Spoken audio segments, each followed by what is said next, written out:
No, yes, don't crash. Oh no. Okay. Oh god, no. Okay, I'm back. Hopefully, we're good. Are we good?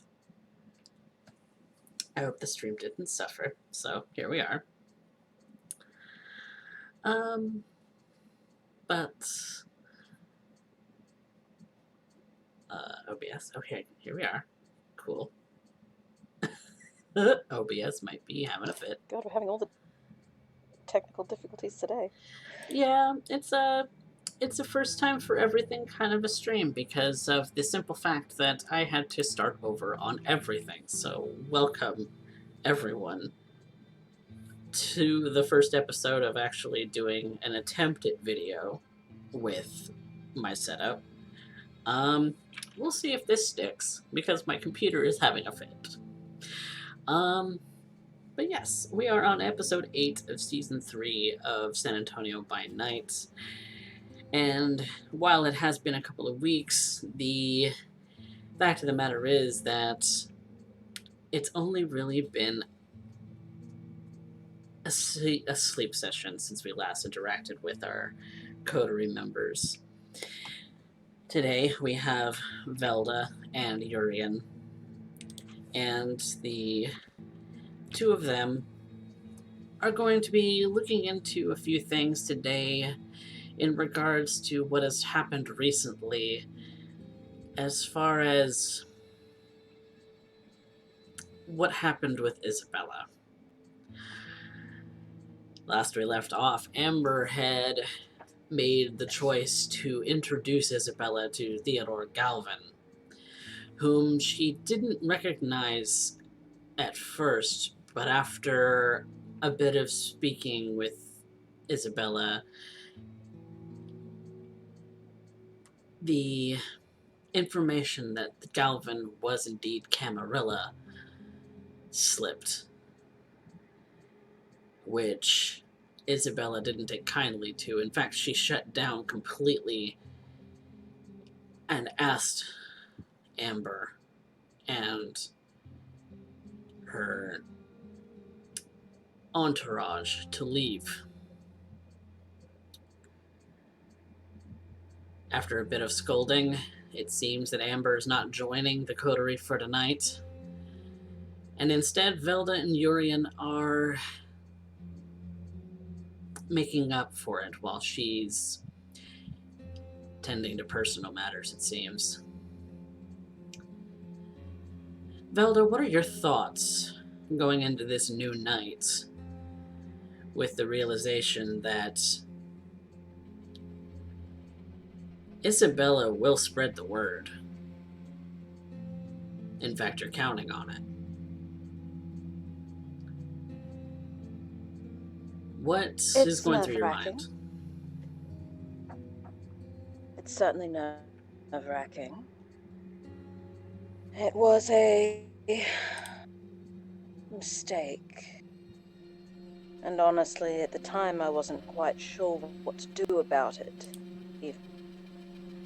And now I'm still not quite sure if I can truly fix this.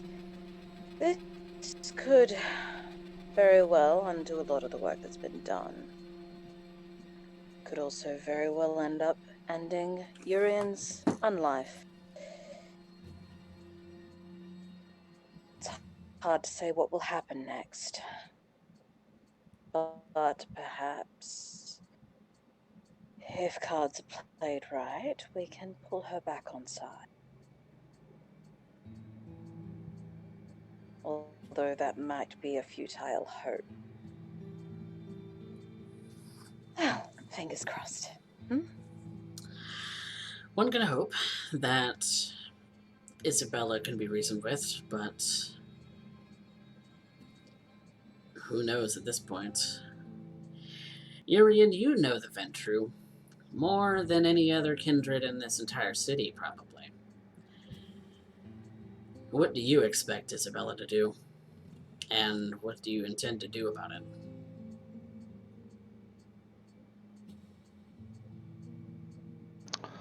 The difficulty with judging what Isabella will end up doing comes more in the lacking of a traditional upbringing.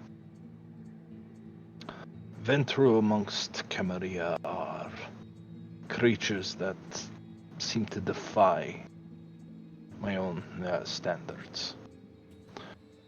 The hardest part when it comes to Isabella is quite simple. Isabella has, for the most part, defied every instinct that I would expect of one of her sort. She's almost in direct contrast to, well, our dear Baron Batista.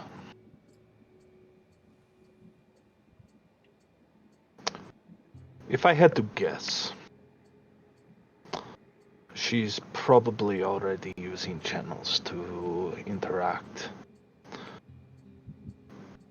I would suspect that at this point I will be expected to show up amongst those in my domain. I probably will be doing best to end up being at Elysium, where I can be obviously found, as there will be questions.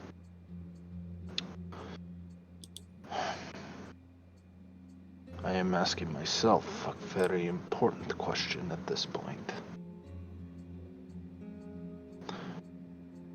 We have a individual, Kyle A. Calhoun, an individual I know quite well, claiming praxis. And I am loath to admit that this situation has forced my hand. I may have to regress in the ways that I have not done in quite some time. Of course, there have been ways, techniques amongst Camarilla that I have implemented in my own anarch domain simply for a case of function.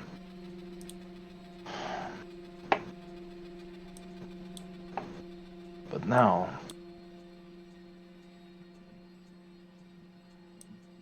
I do not know.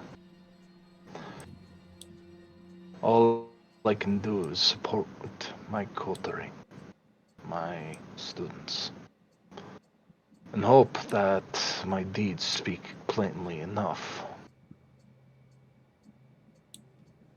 But truthfully, I am cornered. The only guarantee I have is that if it is not done, if this is not brought to heel, I will be destroyed, right along with Theodore Galvin. And they won't stop there. They will look at everyone who has aided me, everyone who has been under my tutelage. And I imagine they will make it as a great purge. For their eyes, the entirety of Delgato's domain is Camarilla. And I fear this may be the only bit of salvation one may be finding in such a case, is to lean into the fear. Which would mean the end of me. I don't intend to go quietly into that good night. You've done so once already. It'd be a shame to happen again.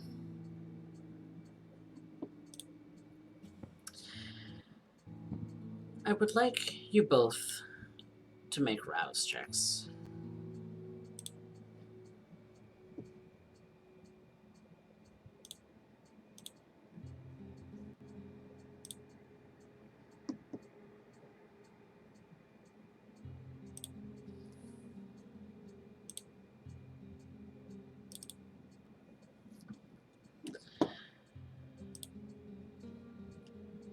Urien, your beast is loud. It doesn't like the thought that every anarch in this city might destroy you. There, CoffeeCat. Hello? Can you hear me? Oh What? no, Uh-oh. Oh, we can't hear. What? oh no. Oh no? Oh. Can you not? I am here. Hang on. Can you hear him? I can hear. Uh-oh. Did it just Uh, spack out and die? I can hear you both. Can you hear me? Coffee? Oh, there you are.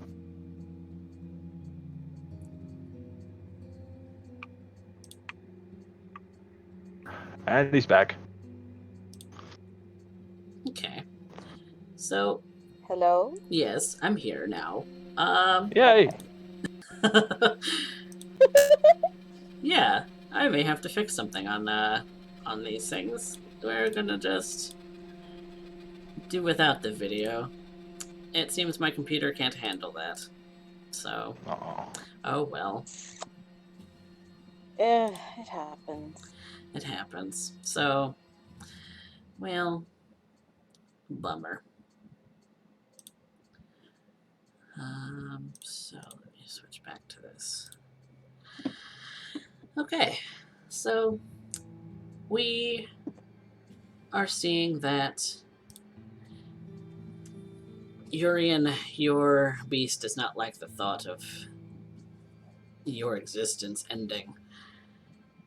So much so that it's caused you to become more hungry today. It's angry, it's frustrated, it doesn't want that to happen.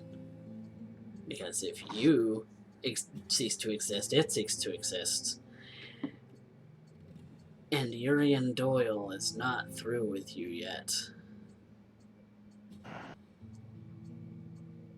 I'm sure. Velda, you find yourself not terribly hungry. It's no hungrier than when you left it last night, and we can be grateful for the small things. Velda, where Means are I won't you? have to waste time. Where are you going today? Straight to La Medianoche, I think. First things first. The longer it's left, the worse things become. People can't be left to let their minds and imaginations run wild. I had left my number with Isabella, but things cannot be taken slowly. You've not heard from her at all. Indeed. So you make your way. Which makes me anxious. You are outside the building.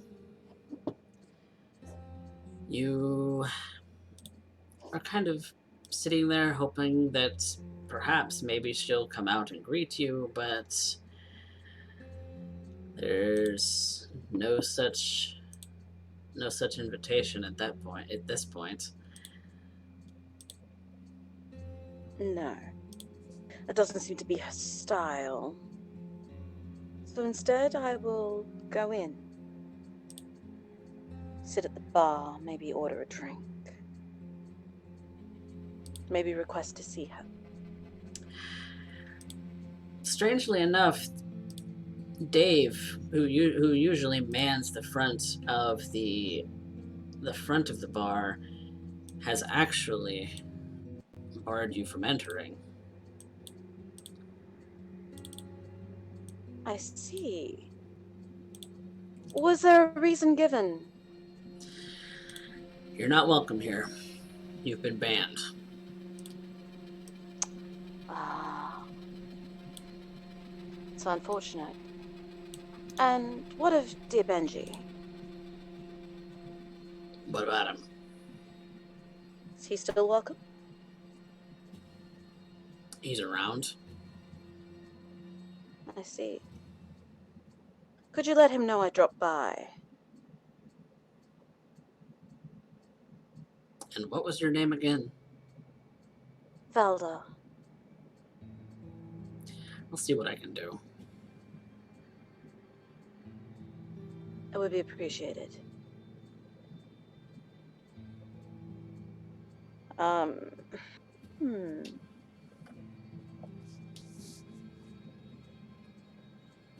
She's gonna step back.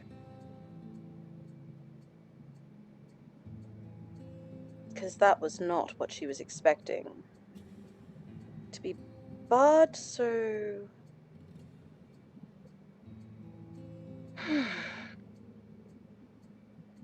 He keeps his eye on you while he continues to usher other patrons into the bar. She thinks for a moment, and then she makes her way back to her vehicle, and she heads for the Elysium. Which I believe Urien said he would also be heading there. Did you not, Urien?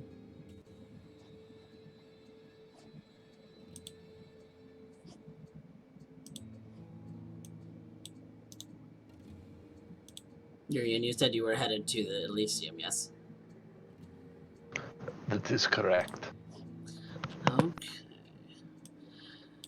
Well, shortly after you arrive, as no one else has shown up as at this point, you also do see that Velda has arrived as well. She's arrived shortly after you have, after possibly running an errand. You've been waiting here probably half an hour. I've been sure to make all the preparations, the appropriate tags to indicate that I can be found in this newly crafted hollow ground.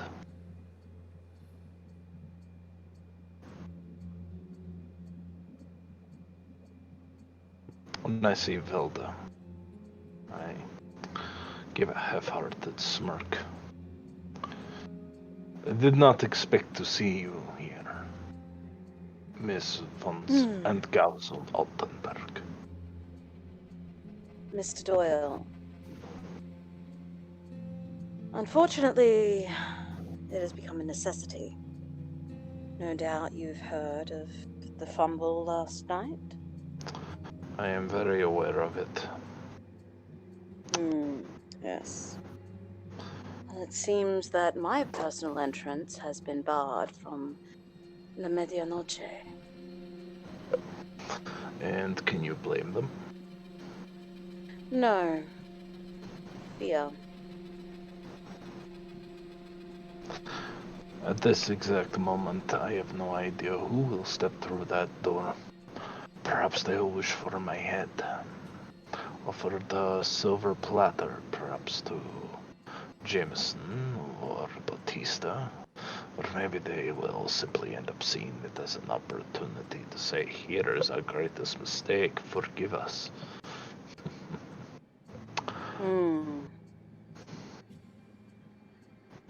Well, if they make that move, I think they would find themselves rather foolish. Would they? Honestly, Mr. Doyle, the only reason this place has lasted as long as it has is because you've been here. That would be quite the egotistical statement for me to make. It would be. However, it cannot be denied that your preemptive moves and your reactive moves have been all in order to keep things out of the hands of the Camarilla. Truthfully, I'm not sure they will see it that way. I think what they will see is that I did not keep it out of the Camarilla's hands, I put it in my own. And if my hands are to be seen as Camarilla, then what difference does it make? I mean, in hindsight, it would be almost an ingenious plan. You either conquer from without or from within. Unfortunately, I haven't had no time to consolidate what power I have in order to maintain my position. I am a baron, no prince. If I were a prince, this would be mere child's play, though it would build quite some resentment. The fact that I am recognized as baron implies that I must react as such, and there will be inquiries. And no self-respecting baron would hide from them. So I must play openly. And I have no doubt that Isabella has already contacted at least a few. I am expecting them to arrive the moment that they get the wind that, well, of this little misgiving. Somebody's going to want answers. Some will want retribution. But for this to stand, I must end up placating this court. Though it hardly qualifies. Indeed. Speaking of courts, did Amber mention anything about a Jack Cullen de Plancy to you?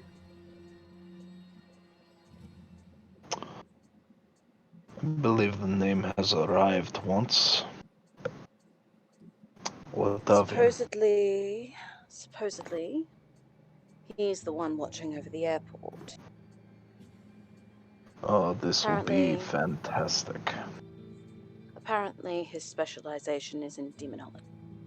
A little piece of information I managed to pull out of Isabella before things went down the shithole. I'm very familiar with his work, yes. Me and him have spent some time together. Well, more accurate to say that Urien spent more time with him. I see. After all, for all intents and purposes, he is now my sire. Ah. And that does not bode well. I have a few paltry tricks, but my mastery over the gifts of Clan Termere are lacking. It is an unfamiliar thing, something I have to develop slowly. I don't think you fully... Well, no. I will seize my mind on that and move it elsewhere. No, please, speak your mind.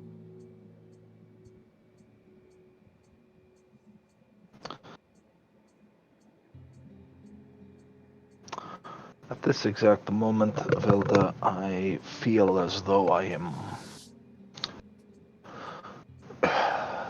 left at the bottom of some great ocean tied to cinder blocks, looking up, hoping to see the moonlight. Every action I cause, every instinct I have, I am incapable of doing so. Because my gifts are no longer matched. The gifts of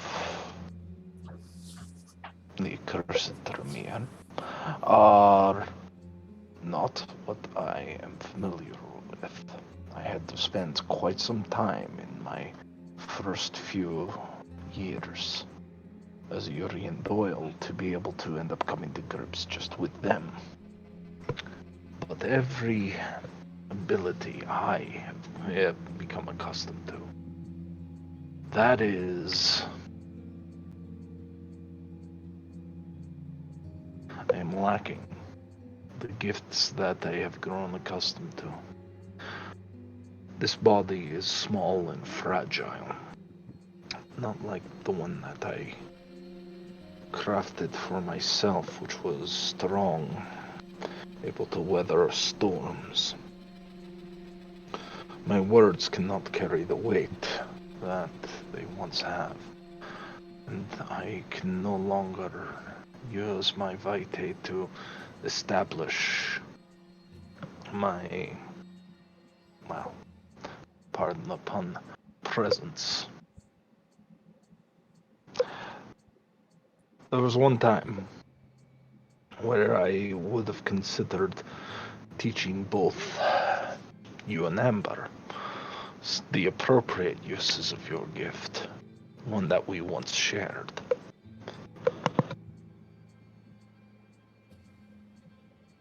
Yes.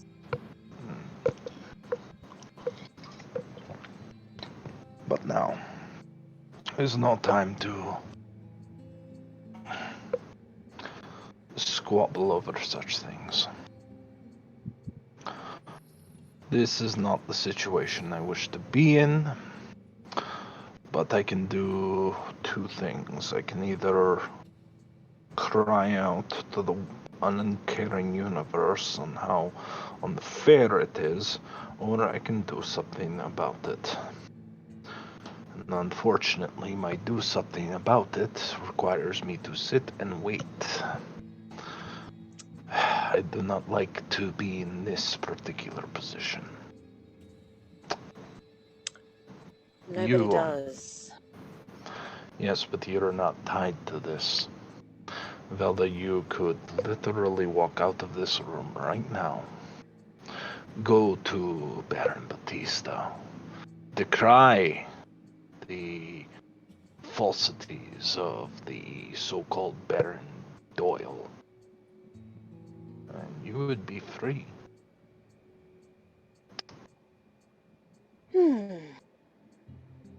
Your escape is near assured. And yet here I stand. I never claimed that you were embraced for your wisdom. I'm not sure whether I should be offended. Or whether it is simply truth. Never really claimed to be wise. But despite all this, I personally believe, that it would be a mistake for them to ask for your head. And why in the world would you think that? You hear a voice coming down from the stairs. And you realize that four individuals, the individuals whose voice you heard, was Damien McCarthy. And followed behind him are Clovis, Randy, and Isabella.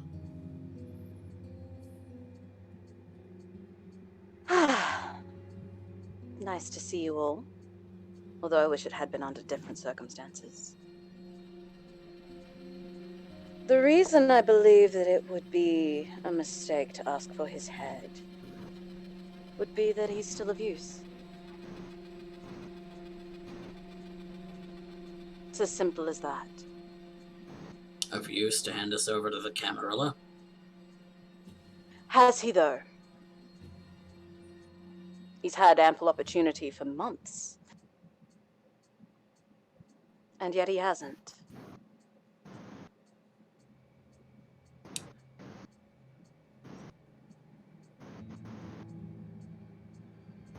Miss Velda, as he said, you can freely walk away from this.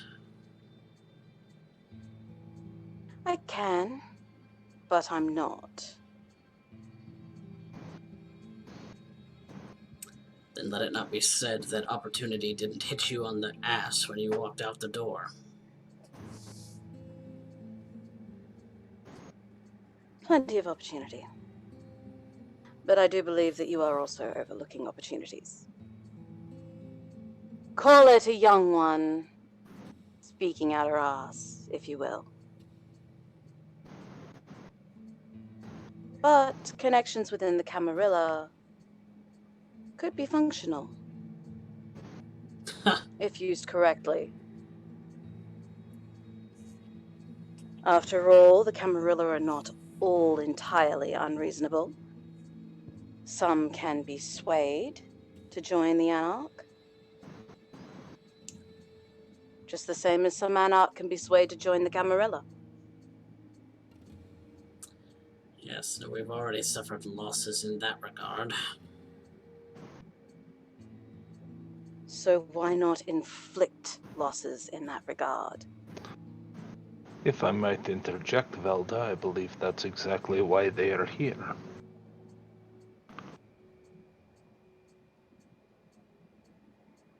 It is amusing.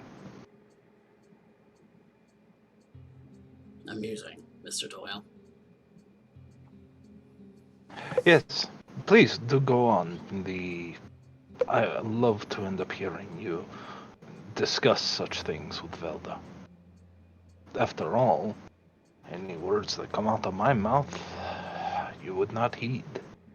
I'm pretty sure your decisions were already made. The only thing you're hoping for is to get answers to particular questions before you end up doing so, to sate what little curiosity you have left.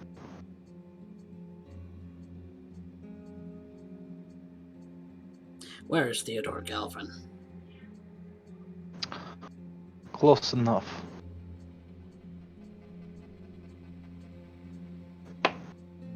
Tremere have eyes that can see the obfuscated. Is he here? They may have eyes, but such things are not reliable.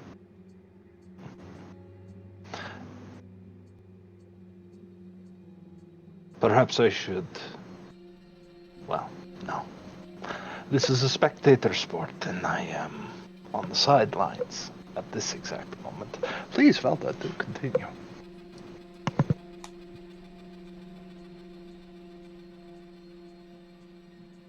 Miss Isabella, why do you think Amber brought Mr. Galvin to your attention in the previous evening?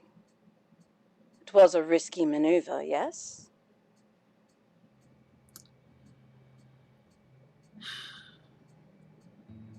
It had taken me aback.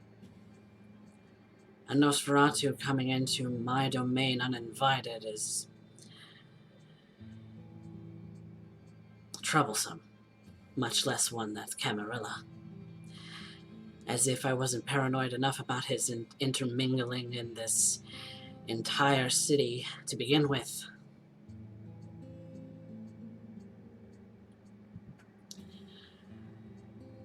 And now our Baron is consorting with him? What do you think of the word transparency, Miss Isabella?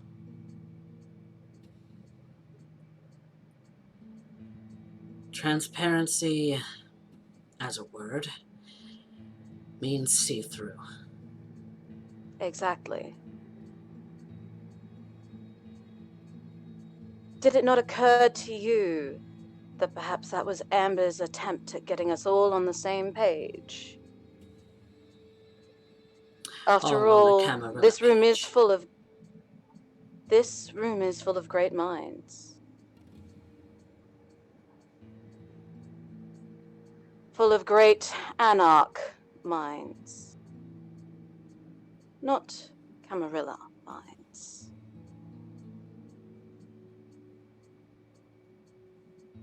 Amber and I are still very young.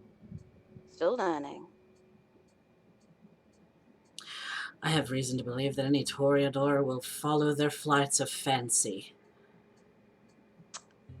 Yes. And Not those denying flights of that. fancy could mean betrayal.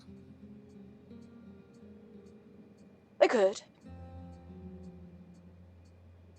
At the same time, though, those flights of fancy, if they were fancy, would have already removed me from this room. Would not have taken me to La Medianoche earlier this evening. Would they? You're a Toreador. You'll succumb to that kind of thinking. Will I? Every Toreador does. Could say the same about Ventru. He seeks safety and presence and power. Something that the Camarilla could give you in spades, and yet here you stand. I We left all have them our because they couldn't reasons give for me not... what I wanted. And what do you want? No shackles. Just existence. Existence is shackles. But we all have our reasons for being anarch.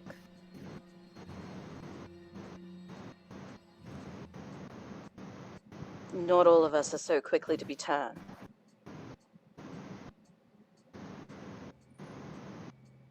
I have yet to be proven wrong.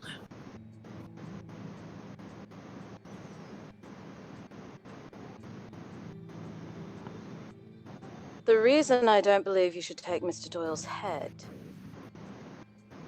is because having the eyes of an old Nosferatu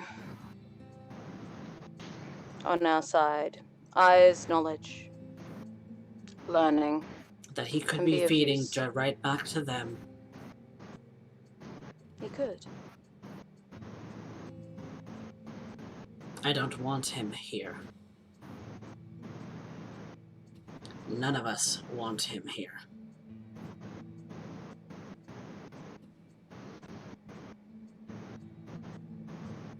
And Damien speaks up, I have to agree with Isabella.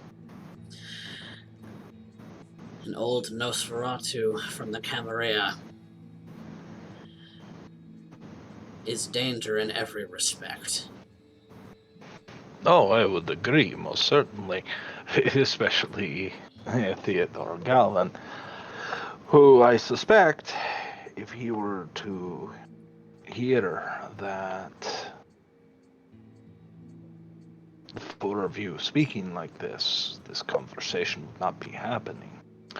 I'm pretty sure the first he would take would be Clovis. And then he would go to Randy next. Damien he would take time with. And Isabella would be a gift offered up specifically to Kyle, as it would form a particular point of noblesse en blanche, allowing Mr. Calhoun to exercise particular stains upon his lineage.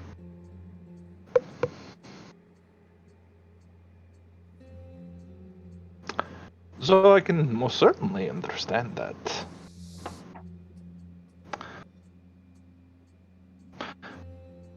So there's a question that I think you all hesitate to ask. A very curious one.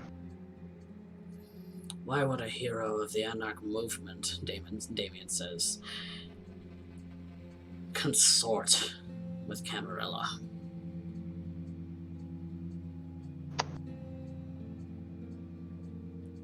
Because your hero is far more attached to old friends. After all, with Theodore Galvin's backing, I have no doubt that the Camarilla could continue to just muscle their way forward. It would be an arduous grind, but eventually one of two things would have to happen. You would either seal yourselves away in your havens, hoping that it won't come to you, or you would have to gather in a large space all together, like this one, and be trapped in a burning building.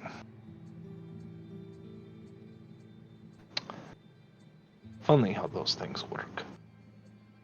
Now, that is an excellent question, Mr. McCarthy, but it is not the important one. The important one, I would say, is if what you believed was true, why would I come to Elysium knowing you would seek me out? Why would I offer my own neck to the foremost likely to remove my head. And lastly, why would I be agreeing with your positions if I'm trying to defend it? It seems like something isn't quite adding up. The equation has not balanced out.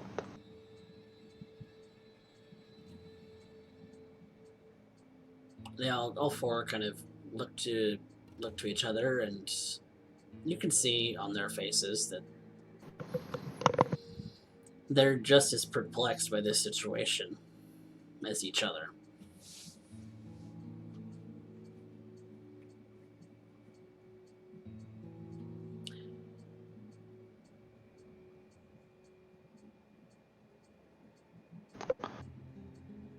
I promised you I would hold the barony long enough to remove the Camarilla. And that I would give the title to whoever you found worthy to end up holding it. After the job was done. But if you have lost such faith, I will hand it now. The Camarilla will see this as weakness, as clearly this domain is divided. Galvin, for his own personal reasons, will see this as a grievous injury, and as such, then will make it a point to focus in on this particular. So the only good news in this is that the four of you would not live to end up seeing the entire destruction of the city. You would be long gone. And at that point, there would be nothing stopping. Mr. McCarthy, we've had an encounter where I ended up catching you upon my particular aspect of domain after the rules were made very clear, and I was given quite the opportunity to remove you.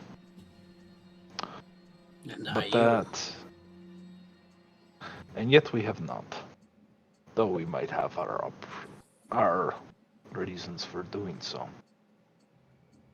Clovis, at every turn I have aided in your little underground railroad. I have assisted in the childer you wish to end up gaining a second foothold. Randy, your own childer, I have ended up taking not only under my wing, but I have guarded against the wrath of several, and I'm sure you know why. And Miss Isabella Castillo, I have never once slighted you. I've always respected your domain, your power, and have made it a point to end up befriending you because you have always maintained a rational mind.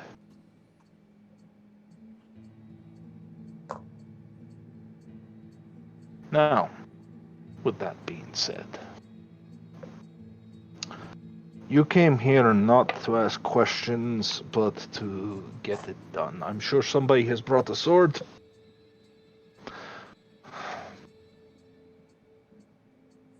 I'm looking at you, Mr. McCarthy.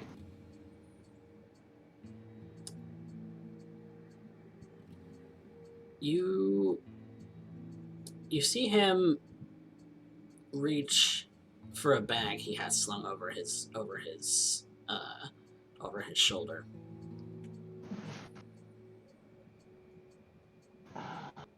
You said that this would be an opportunity the Camarilla would take advantage of. How do you know this?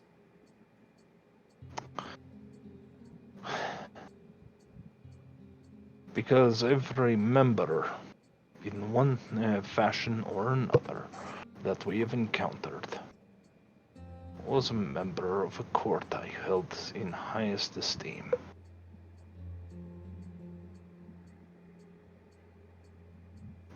But you're not interested in that. So, now that you know the results of what will happen, and you can ask if I'm bluffing, but I very much doubt you think I am. I've been too accurate up until this point to suddenly make a statement as wild as that. So, He kind of looks to the other three in that other three next to him. I think it's come up multiple times that you are far more knowledgeable than any neonate of your age should be. that is correct. But that unto itself belies a very specific point. So, not that that mystery matters much anyway. You've made your decision. If I place my head over this chair, will that do? I grab a fold-up chair and just plop it down like this is a casual meet and greet. Mr. Doyle,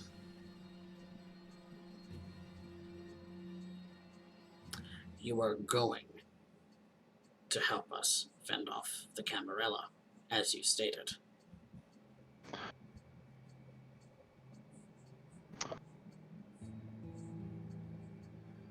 That was my intent, but right now I am left with two choices because you've already chosen to end up taking my head. And I have which made case no I can such go. choice. You have already arrived prepared. You've listened to Isabella, and she has pleaded her case, and one that I agree with heavily. Chances cannot be taken. And because of that, everything falls into alignment. I've served this domain to the best of my capability, and I continue to do so with nothing more than a warning on how it will go down. That is the expression, yes, Velda? Yes.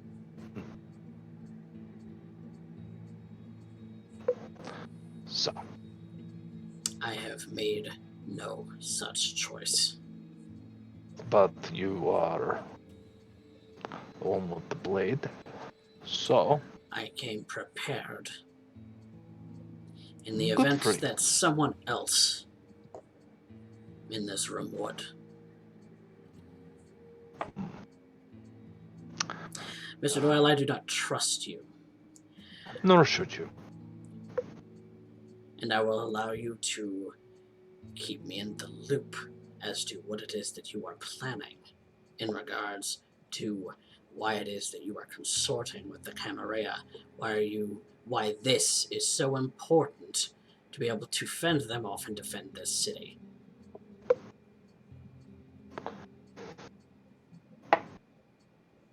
Have you noticed the specifics of the body count that the Camarilla have lost? Those that have been removed from their board? Some of their heavy hitters. Not the heaviest, but You're right. I have removed the heaviest. he is still in this city. That is correct. You see, my sheriff, he's very keen on expressing that, is quite loyal to me. And at this exact moment, Hold on. he is feeling a confliction. Your sheriff.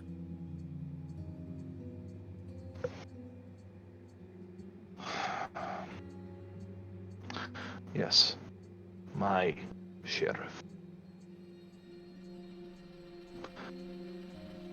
Isabella, has it not occurred to you of my particular mannerisms? Not only that of a well-spoken neonate, but the deliveries of how I go about my business. Perhaps we should ask Baron Batista on how I can know so much about her and your lineages. Or Clovis, have you not found it strange on all the questions that I had to ask as a member of Tremere? things so simple. I figured it was because you were recently embraced. It was a good cover, yes.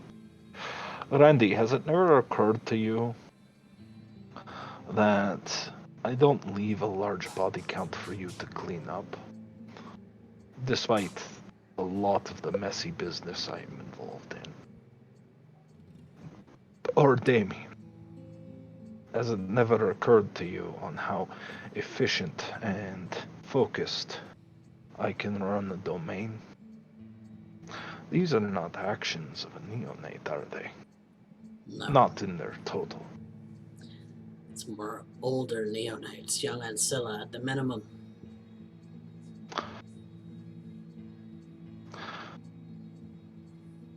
I am old enough to remember the Black Plague, and have survived it.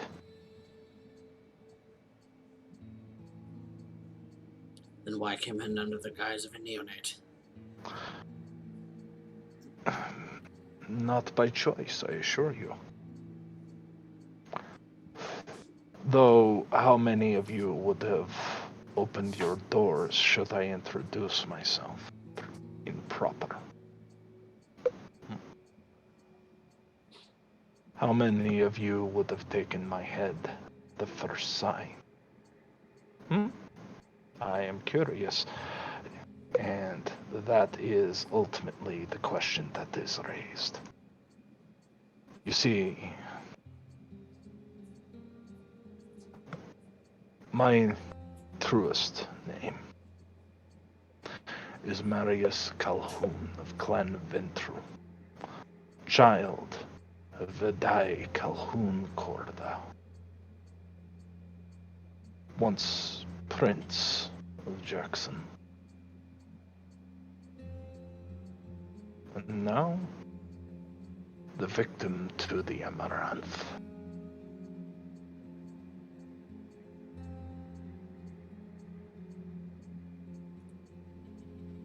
Damien's kind of standing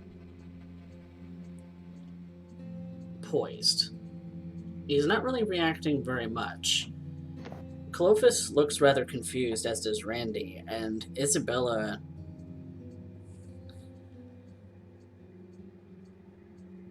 also looks confused, but more in an it makes sense kind of confused, if that makes sense. Outside of my coterie, those closest to me, no one else would know. I have placed myself at their judgment. Allow them to see me for what I am after I have displayed what I do.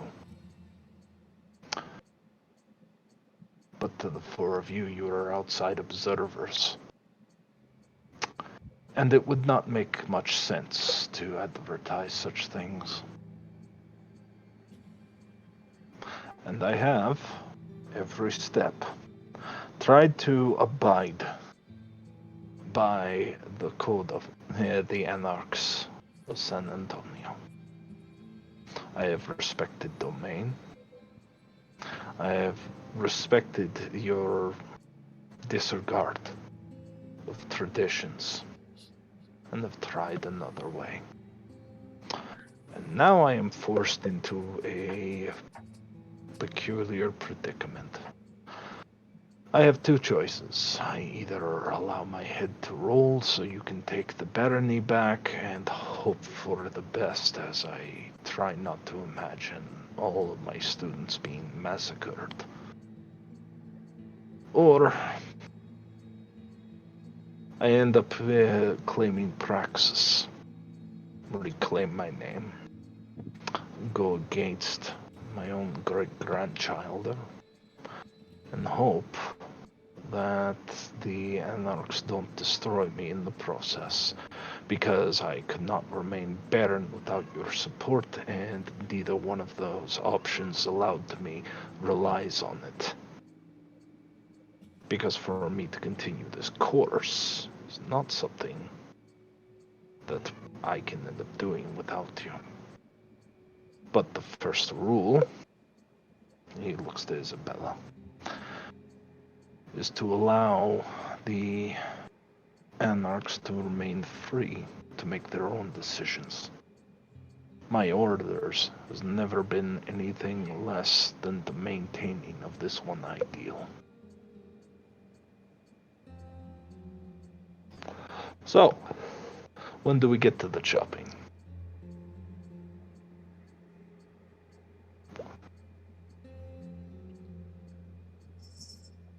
Isabella just kind of looks to the other four. And it's apparent that her neonate is showing. She's not as old as she might have appeared. We wear the same guise, her and I.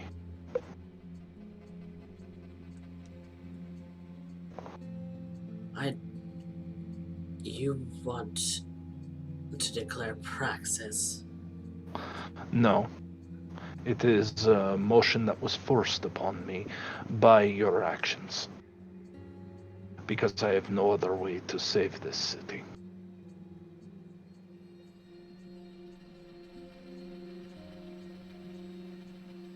And what about the rest of us?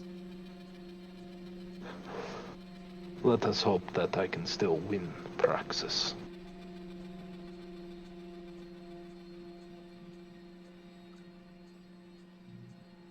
Jameson would never agree to that. No, he wouldn't.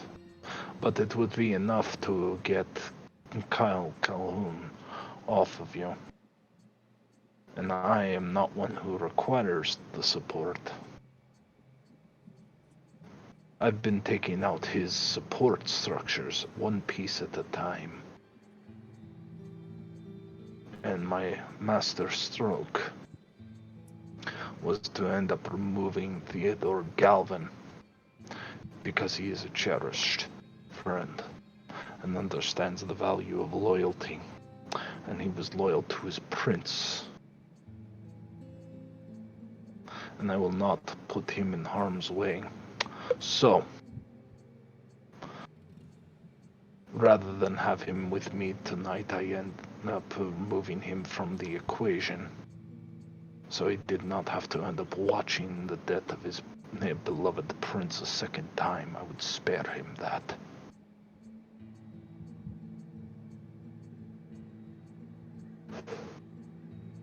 Some of us still understand the value of loyalty to our fellow kindred.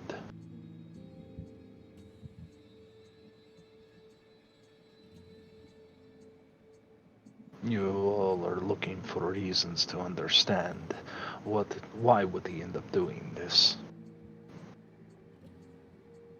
What is the It's plan, quite kind of thing, Damien says. Which plan? My own? The reason for me arriving? The reason for me to take the name of my own murderer? All of which I'm sure would make a terribly long story. I can summarize it in 3 sentences.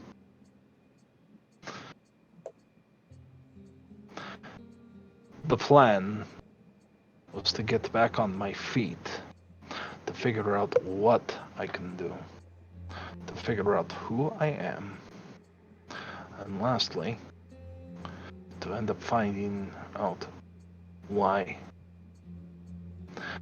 Why did you all kill me? And so we've come full circle. And the saddest truth of all is I still do not have my answer. All I know is I have to die now. Because I decided not to slaughter everyone who might have become a threat to me. I didn't go after every single anarch for their defiance of the Camarilla, their defection. I chose to live among them, to understand them, and in some vain hope, preserve our masquerade.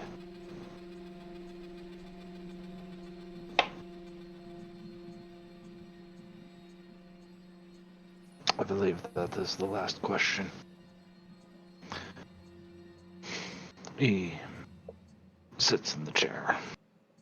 He keeps his back to them. I'll await your decision, which I'm sure will come thusly. He looks at Velda.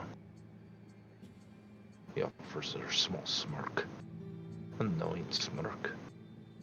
Like he knows exactly on how this is all going to play out.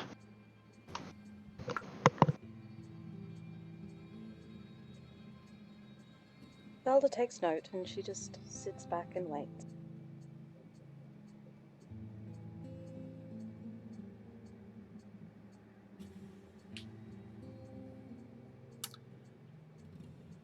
Urien, make me a charisma leadership.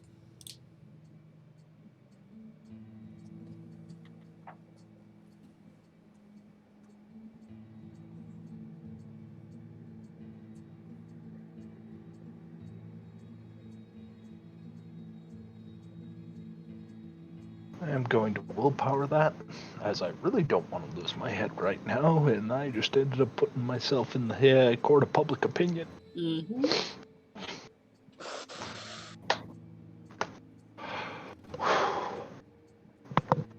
5 successes. You hear the rustling of Damien's bag. You hear the removal of metal from a sheath. You expect to hear, or maybe you don't, bated breath. But the blade never comes, and instead you hear it drop on the floor.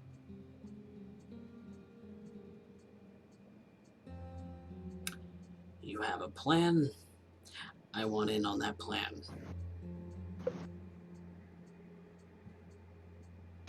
This is going to remain an anarch-free state. I would hope.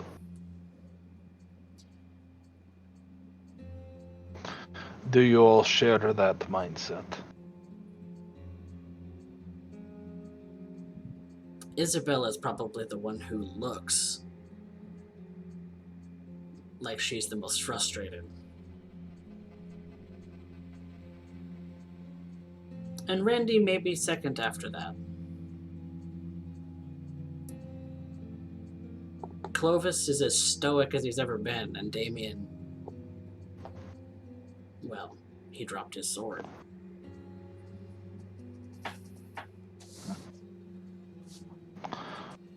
He doesn't need to turn around. Speak your mind, Miss Castile, Mr. Randy.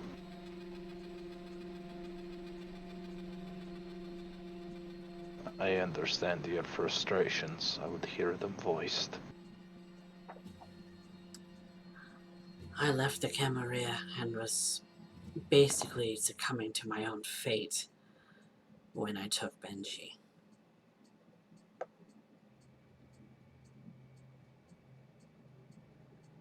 I have no love for them.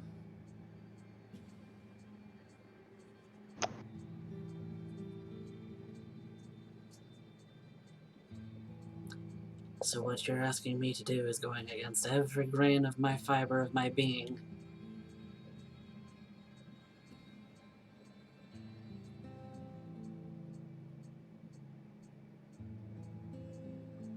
I have been stern with Benji. But in the end, I have always ended up going to take care of him. Wounded or not. And Randy, I suppose yours is much the same. Yeah.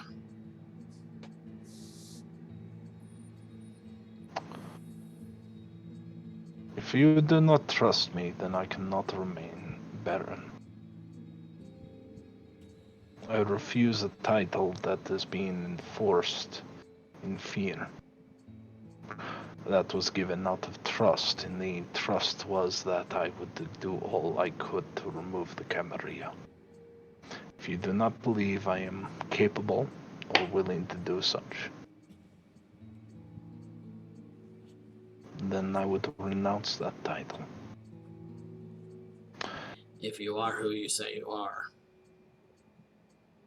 be it Urien Doyle from Jackson, or Marius Calhoun from Jackson, does it entirely matter? Does it? He stands up, turns back to face them. You don't look like no prince. To be fair, this body was not mine to begin with. Still boggles The my hair mind, doesn't that kind help. of shit. Yes, the amaranth on occasion has its own drawbacks.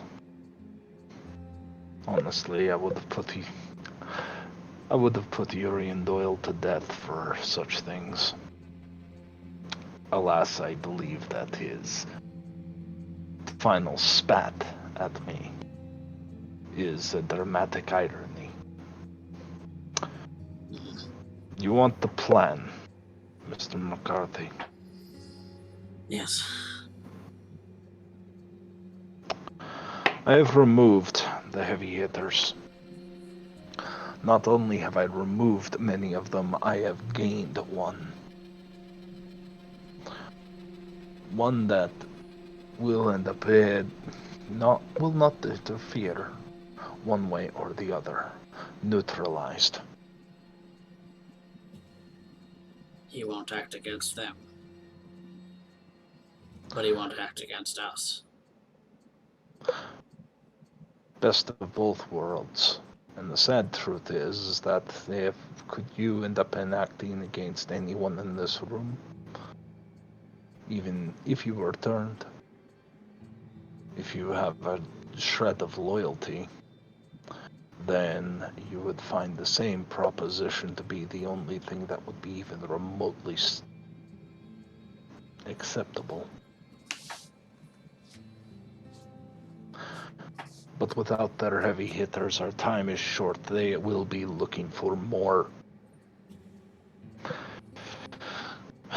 They need more heavy hitters. They need ones that can function, ones that can push forward. But this is our city. And It bends to our whim. They're going to use whatever funneling resources they have right now, which includes the airport at this moment, to get those heavy hitters in. Who knows from where? I do not think so. No? No. The nature of those who have arrived are those who are shamed, who have nothing, who need to find a place of their own. The Camarilla has sent them here to die. They will not send good money after bad. The only ones we need to worry about are those who are in similar circumstance, who have nothing left, except the hope of glory, of taking a city for the Camarilla and turning it all around.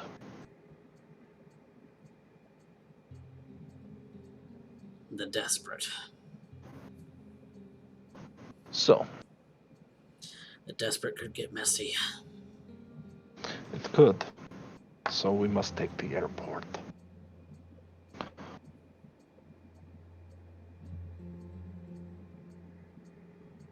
How do we do that?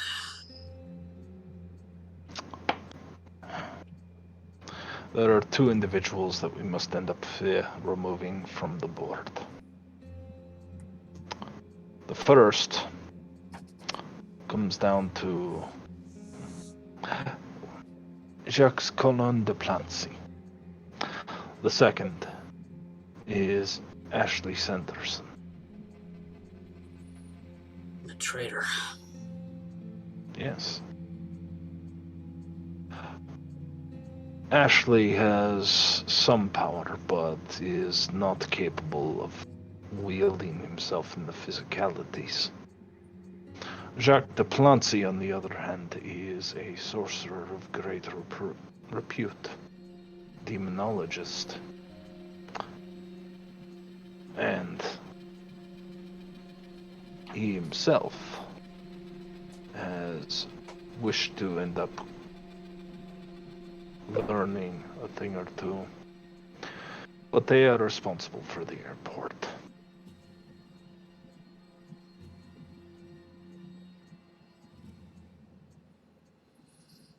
Then that's where we head.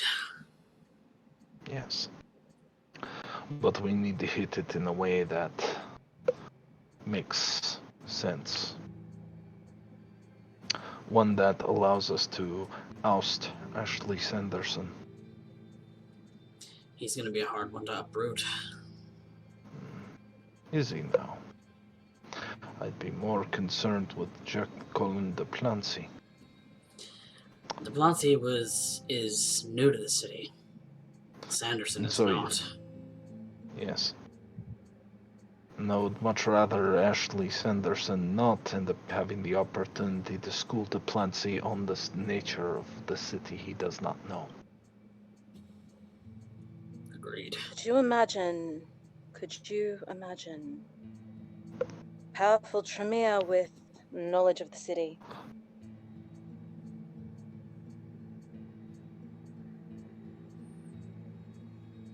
Clovis kind of folds his arms as soon as he establishes some kind of chantry. It's kind of an uphill battle. Yes, it is. If he can get support from other Tremere, who may find this city very valuable, if I'm honest. Yes, it would be quite the find, given some of the things we have found. So, the question is how? Yes? Security's been fairly high up there at this point. Yes. That is not the biggest issue. No, it's finding de Plancy.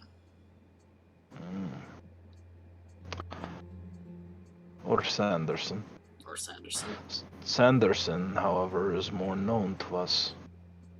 His childer will end up confessing his ties as they know it. I want to hit Sanderson in every way that counts. I want to end up seeing him decimated and destroyed. His own reward, a new childer, the right to embrace given to him by his dear prince. He has been left with less than what he would have ended up going. I wish to end up allowing this to snowball.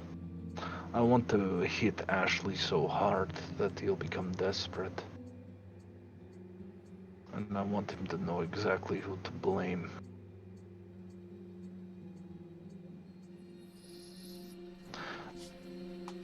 Focus fire. Sanderson is a creature of pride and ego. He embraced as such. The gravest insult would be removing all that he holds dear. I have already removed 2 of his childer. I wish to remove his resources. I wish to remove his contacts. I wish to remove his status. Hit his reputation. I want him to be the greatest laughingstock of this city. And in doing so, it will also serve as a warning to any others who would think about approaching the Camarilla. Death will not be the only resort.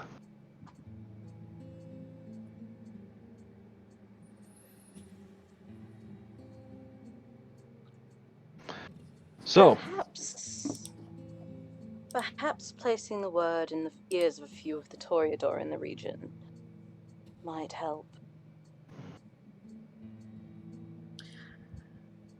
Isabella speaks up. Well, they certainly like to gossip. Indeed we do.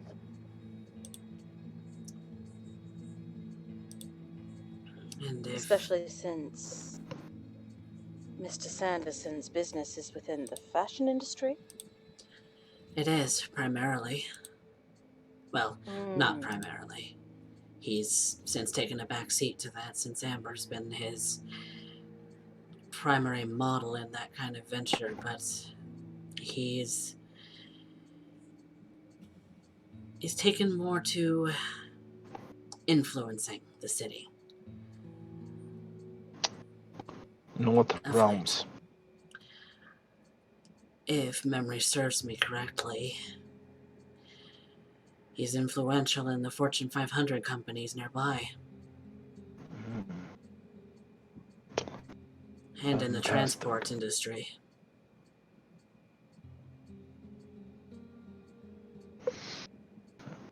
And so,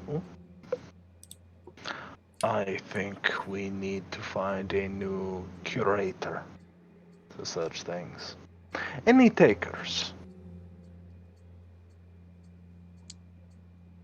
In I could start making moves.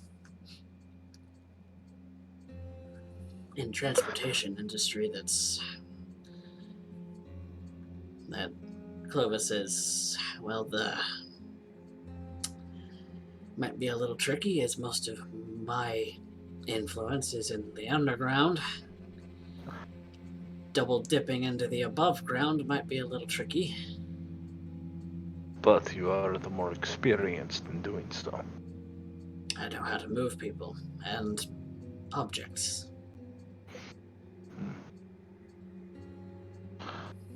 Well, though you have said that you are willing to do so. I'm willing to. Damien pipes up, but influencing the 6 Fortune 500 companies of this area is going to take resources. Monetary resources. I wouldn't be too concerned about that where I'm concerned.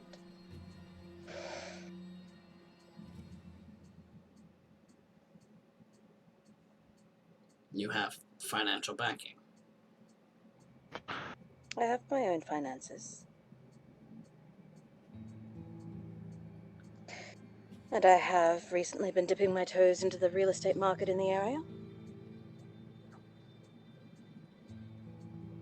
In what fashion? Commercial or residential? Recently commercial, but I'm thinking of also dipping it into residential.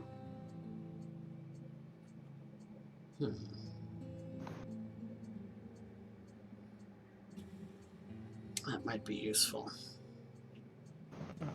Especially since the housing market is a buyer's market.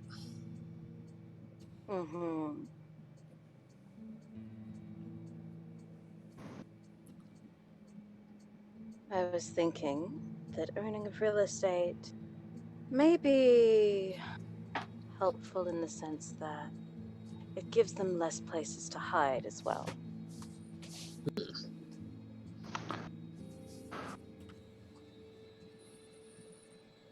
It's very tricky since they're all, as far as we all know, the north end of town. Velda, you are confident you're capable of doing this. Yes.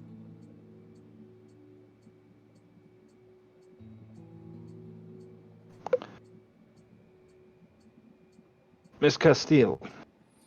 Yes.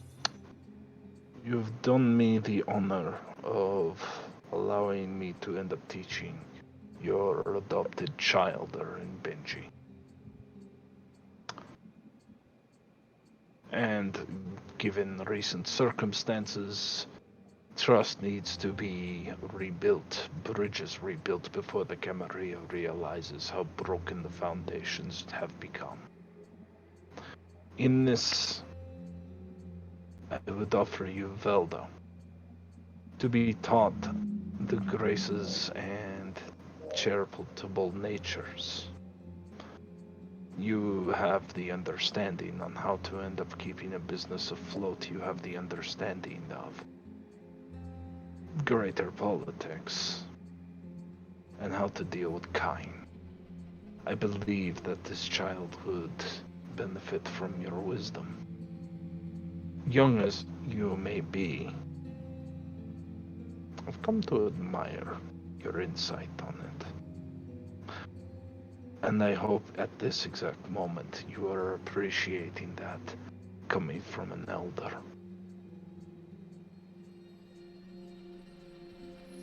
Though I imagine you still think that feels so wrong.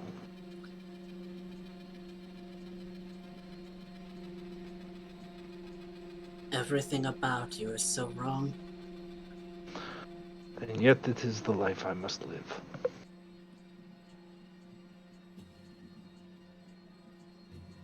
If she's willing to learn. Now, I Velda, would you be have honored. support.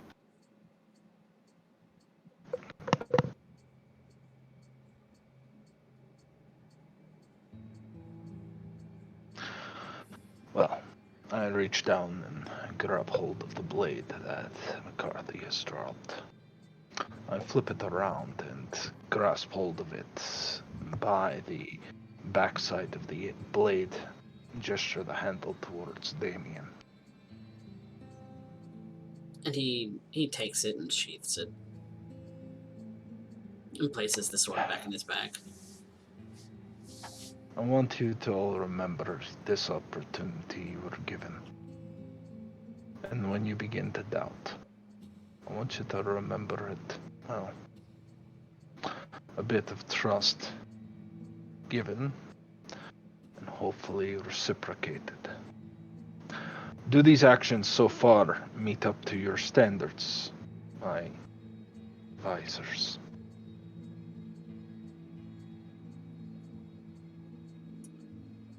They all nod.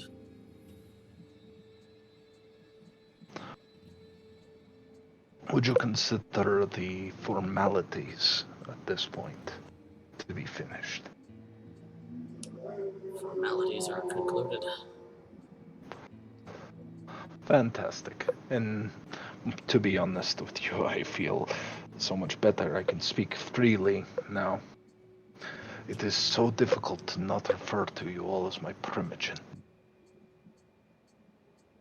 And yet that is the role you effectively play.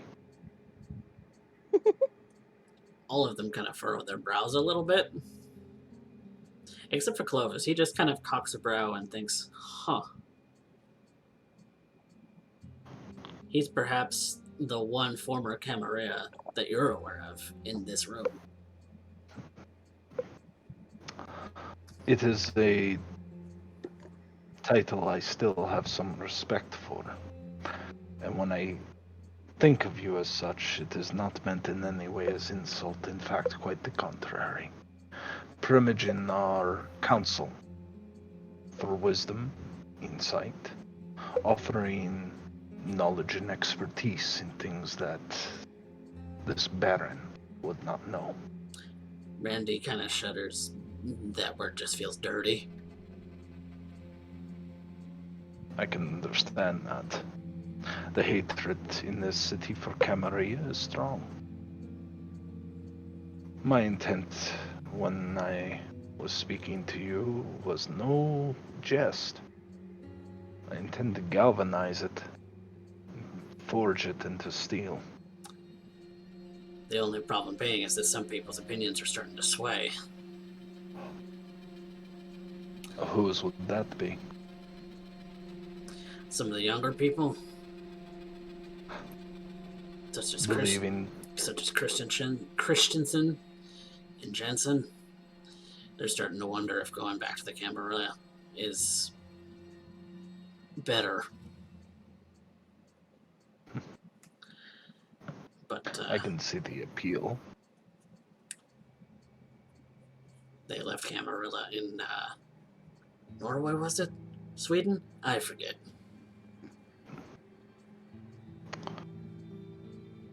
Have them meet with me.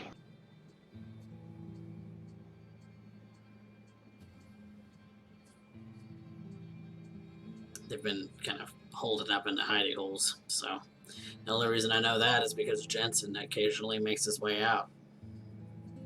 Christensen's a little bit more tail between his legs. Real quick, these two are within my domain, correct? They are.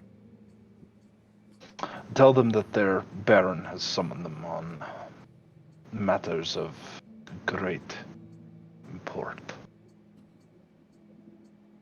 Can do.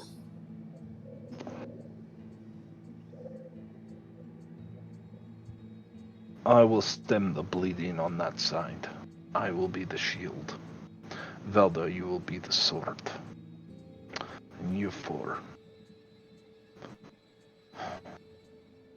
you are our light in this darkness. Isabella, I value... Isabella pipes up. And what about Carnage? Are we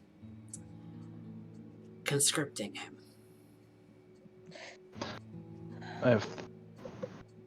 Please, Miss von Neesvautgau Zudaltenberg, please, speak your mind.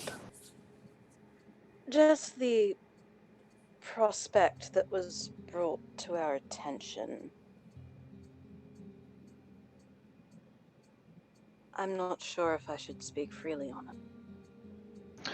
The formalities are over, and with hostilities put at an end for the time being, I think it's best we all know exactly where everyone stands. Mr. Galvin did mention that there were Sabbat packs headed this way. How many? The number was uncertain. That's concerning. But they were attached to, Carnage was the name? Yes. Carnage is his name. And I do believe Benji has been feeling somewhat apprehensive of his presence. oh, believe me, I'm fully aware. And you share his apprehension. I share his apprehension because I know what Carnage is capable of. He may not have been a leader of the pack, but he was definitely the most dangerous. And he has no regard for the masquerade.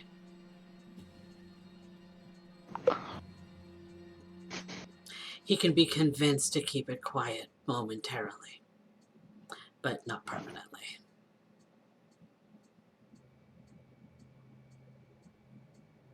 And if his pack is following him, then either we're dealing with him on his own or him with his pack. And the whole pack would actually be a problem. Yes. So now we have to ask ourselves, what is the spirit of San Antonio? And at this moment, I remember the Alamo. I intend to win this time.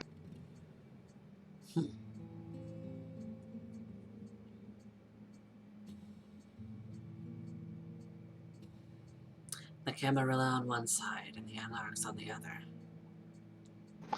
With a Sabbat pack heading down upon us.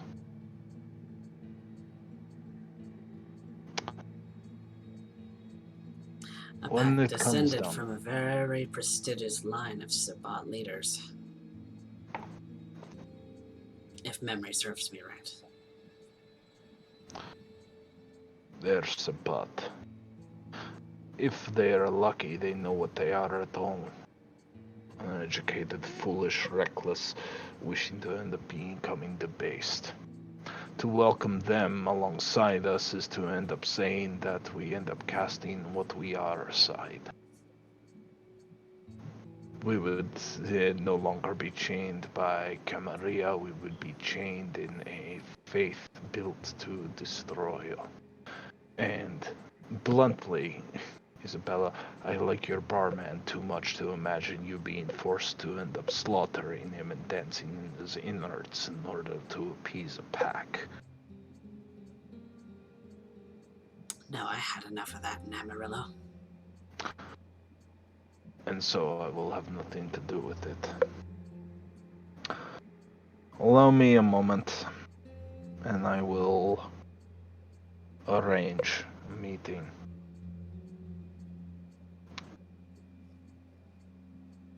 I believe we could settle this with a single move.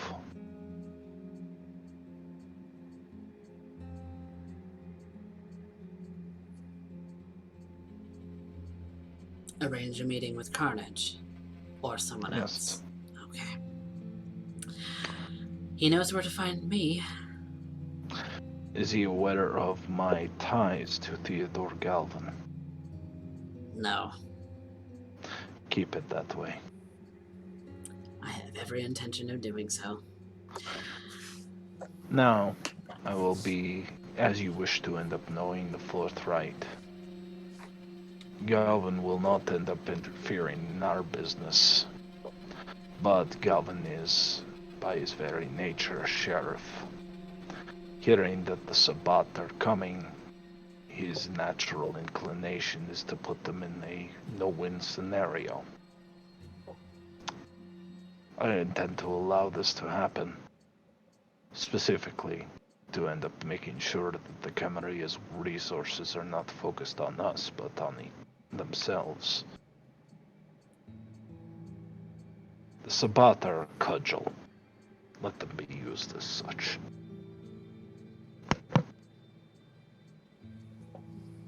Understood. Does this meet your approval?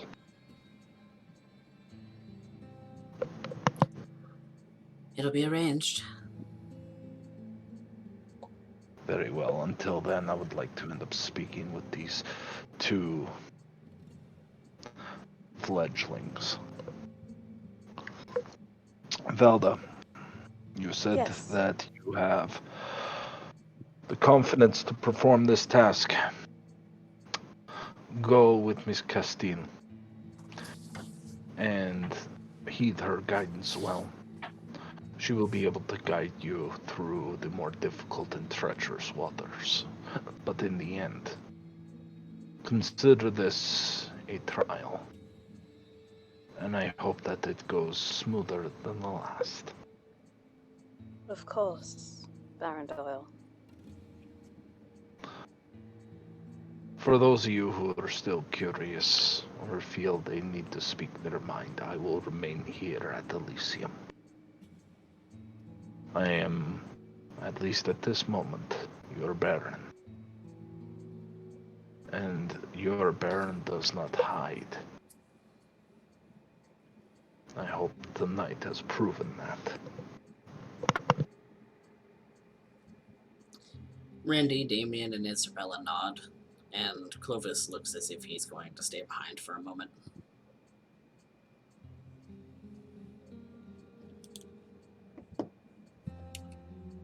Are you leaving, Velda? Yes, I will follow Isabella out. I'm so proud of little Velda. Best of luck. Best of luck to you, kiddo.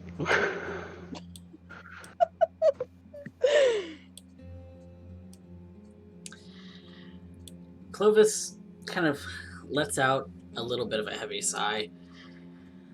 Well, that went better than I had expected, if I am honest. You were expecting my head to be upon the floor and not upon the mantle. I was expecting that, yes. I was expecting that they wouldn't budge. But, you've done far more good for this city than I think any of them want to recognize.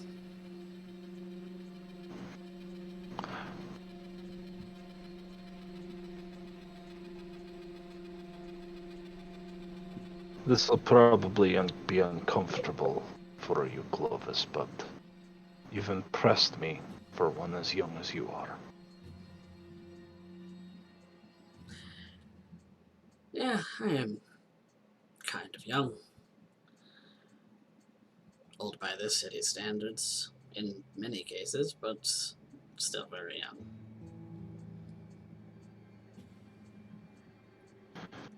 You have been quite the mentor to me in the ways of Tremere. You've always had promise, and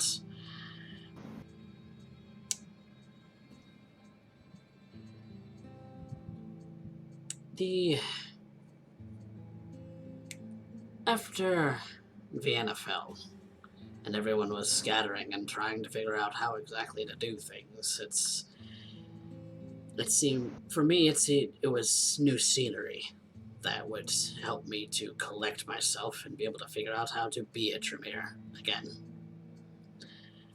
Not every Tremere really believes that, but... But now you are free to at least discover it. Discover how to be a team player, as it were. It does not come easy. No, not when the clan has always been so self-sufficient until then. Well, I find it ironic. I knew Tremere were thieves, but I never suspected the thing that they would steal from me was myself.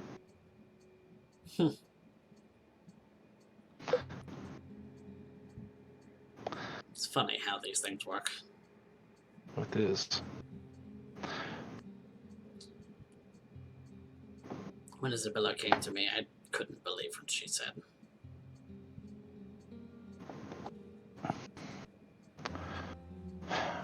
I am concerned, Clovis.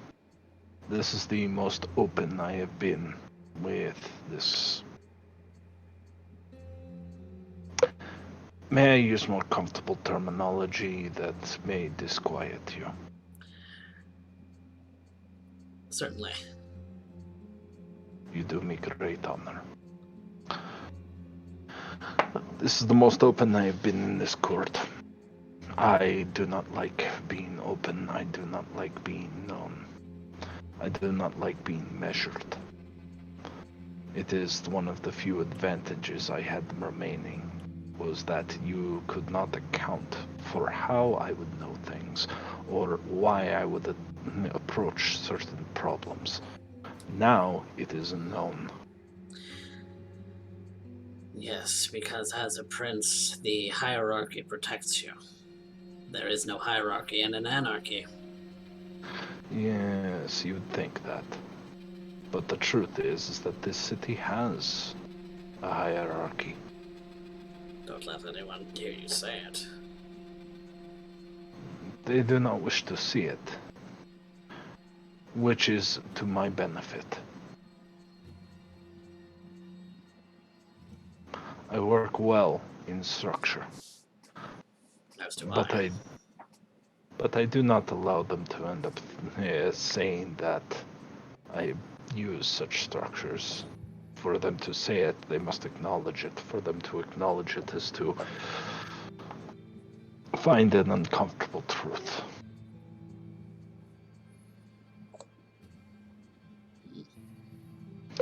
Why did you stay behind, Clovis?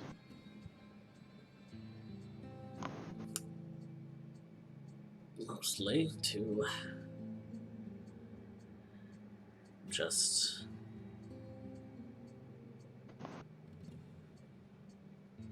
sympathize and thank you. Sympathize.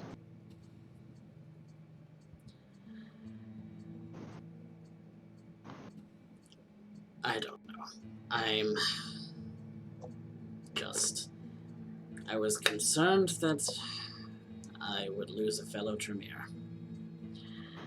And it turns out that I didn't have one anyway. I'm sorry to be such a disappointment. You've been a good student. To that I will consider that high praise. And I'm sure that there is plenty more that you would want to learn because of the circumstances which you are placed. Even True.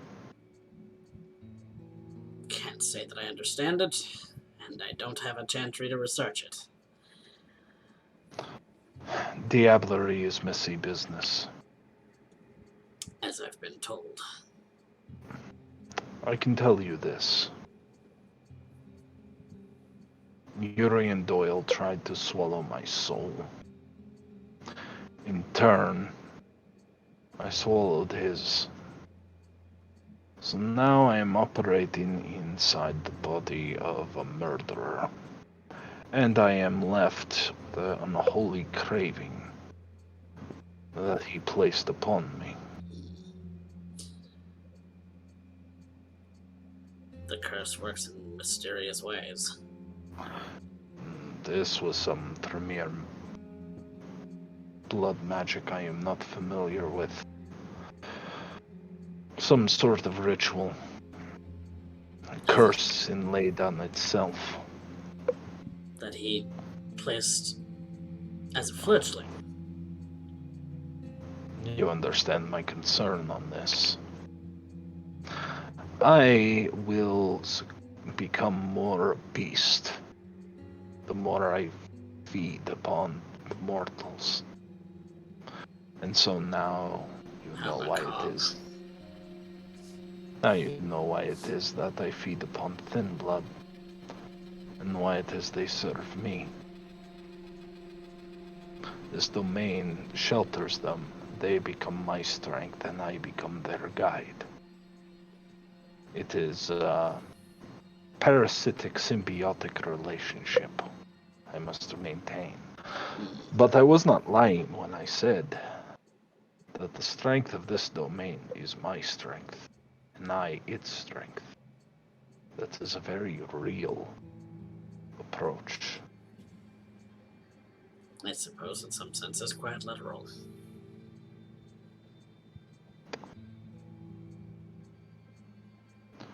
My goodness. Some strange things in this world.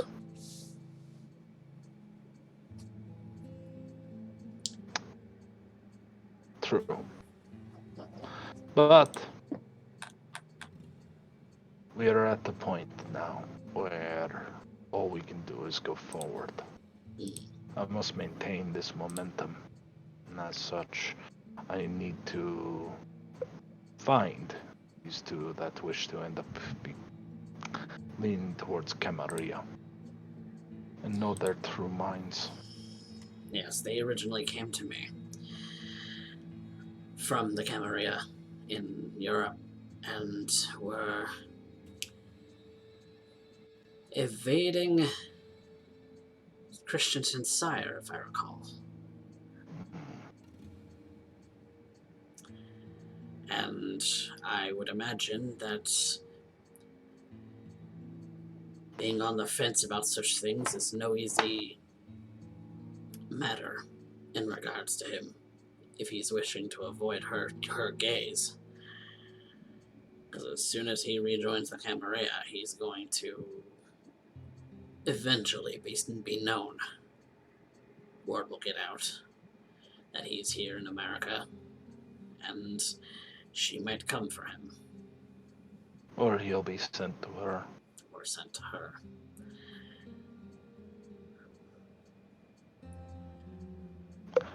It's risky, but he might be considering it. That would imply he has no faith in his Baron.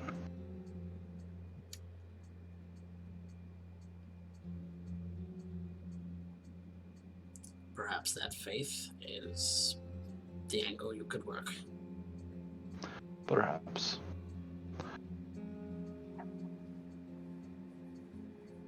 He's merely a fledgling. He's not well established. And so any kind of security might actually win him It's just a matter of which security he likes more.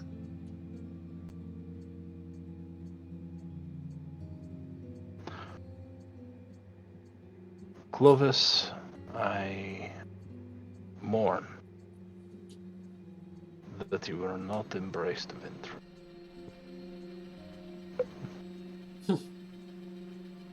You would have made quite the child there.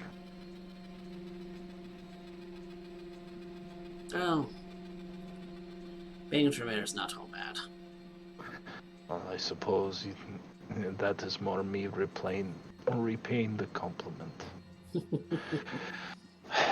That I was a good student. Still.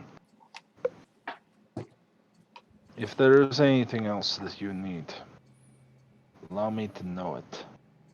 Amber is off handling other issues. But I will continue to maintain this domain, focusing how to gouge the Camarilla from our lands. And perhaps when this Camarilla business is all said and done and you are free to relinquish your seat, perhaps you and your childer would like to build an Anarch chantry. I think such things would be deliciously blasphemous. Yes, and I like that. I'll consider it. In truth, though, Clovis, my greatest fear is that I may not wish to relinquish it. It is why I had to promise I would make it a bold declaration. My nature cannot change. Yes, but I've always... there's always Hall of Eternity. True. Until Gehenna.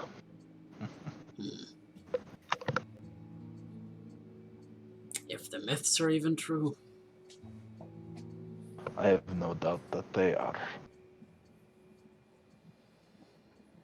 With that, we're going to switch over to Velda.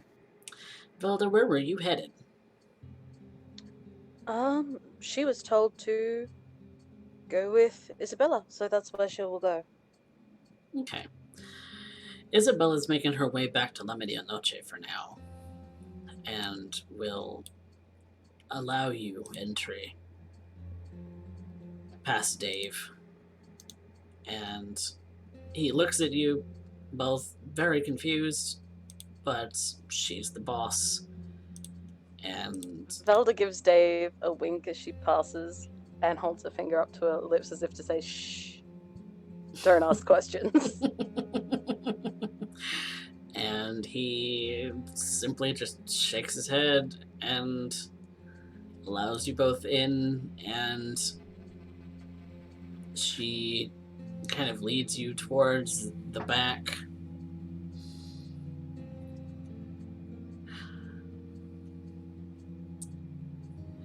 So, you are looking to establish real estate. Real estate. Perhaps something to go against Mr. Sanderson. Mr. Sanderson's biggest strong points is that he's influential. He can manipulate some things when it comes to the city's politics. And since he's been here longer than I, it's not been something I've concentrated on. I more deal with the everyday person, not the politicians of this city. Real estate will only get you so far. Yes. You would always be seen as the person from which they're purchasing assets. But after it's left your hands, there's no more contact, really. No, I think what you need is to become influential.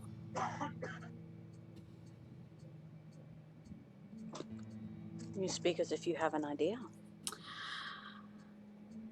I have a sort of an idea.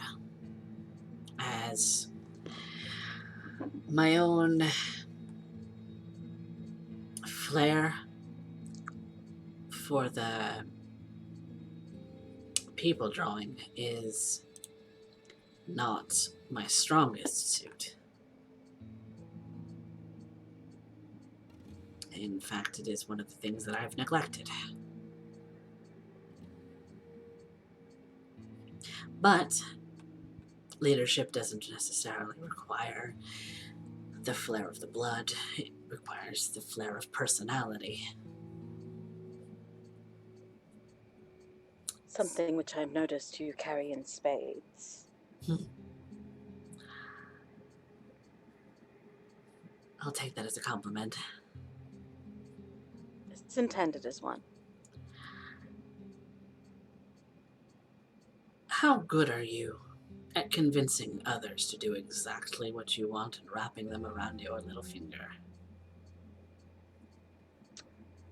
I'm capable, but I wouldn't say I'm the best at it.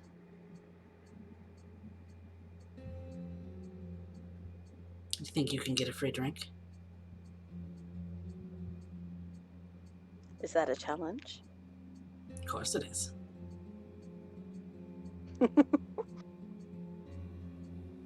Dear Luis Who is am I a to hardy convince? man. Mm. He's hard to convince.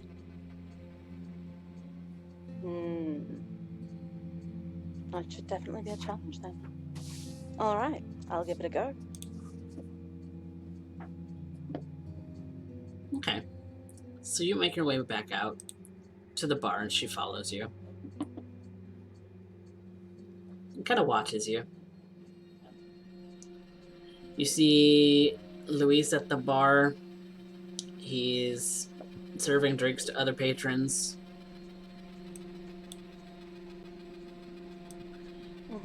And striking up conversations with them all. What do you do?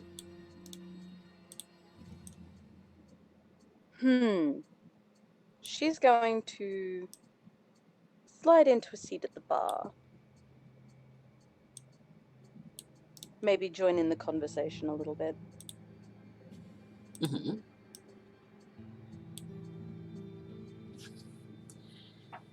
He notices you. He notices that you're pretty. And asks you, what can I get you?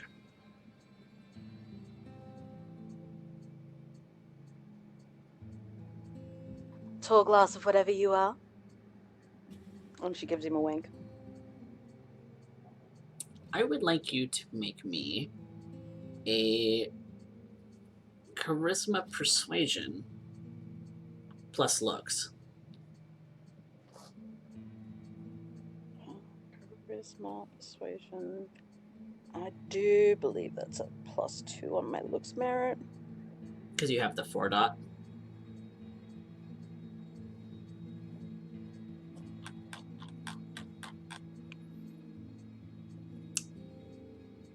He kind of looks you over. He looks flattered. He's definitely flattered. But kind of chuckles at you. Look, kid, I'm old enough to be your father. That's never bothered me, dear.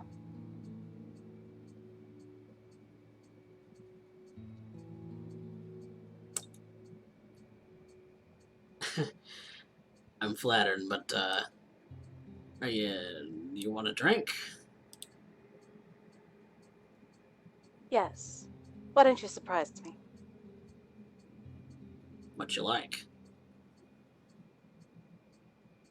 What do you think I'll like?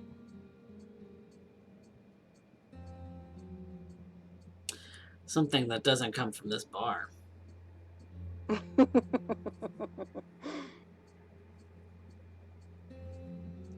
I've seen you in That's here a a couple shame. of times. Have you? Yeah, you were in here with Benji not too long ago. He's a friend. That's where I remember you from. You didn't touch a damn sip of that beer that I gave you. Beer's a little bitter for me. Okay. I don't have much in the way of sweet stuff. But he reaches into a cooler and brings out a bottle of what looks like a hard lemonade. It's the best I got. I could think of some other things that you've got better. But this will do.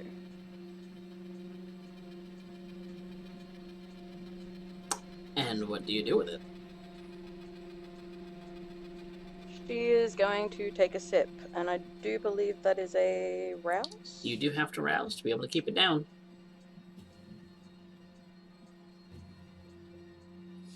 But chugging down. Can I willpower that? Nope. Damn it.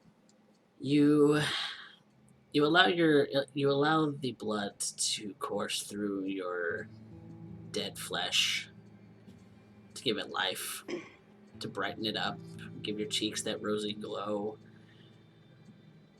But when you swallow down the swill, the absolute swill and ash that goes down your throat as you throw back this lemonade, it makes you keenly aware of the pit in your stomach. The pit in your stomach that's hungry. It doesn't want to drink this disgusting fluid that melts into ash and eventually you'll have to get rid of. No, it wants sustenance. It wants blood. It wants to digest that sweet, delicious nectar of the human body. Later. In fact, his neck, Tia Louise's neck, looks incredibly appetizing right now. Those delicious veiny lines.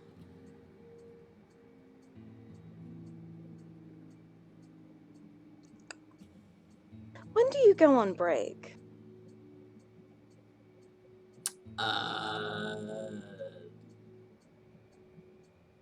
That's for me to know, and you to never find out, kid.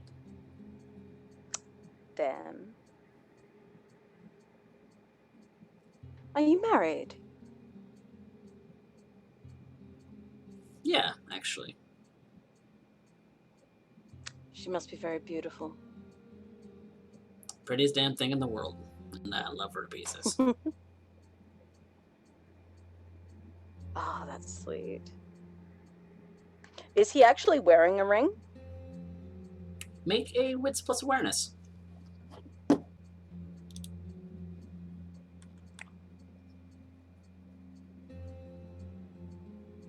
Sorry, it's a bit hard to find on my phone.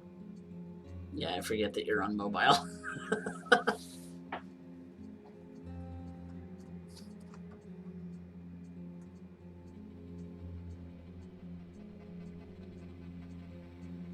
You don't see it right away, but it could be that because he's washing some additional glasses.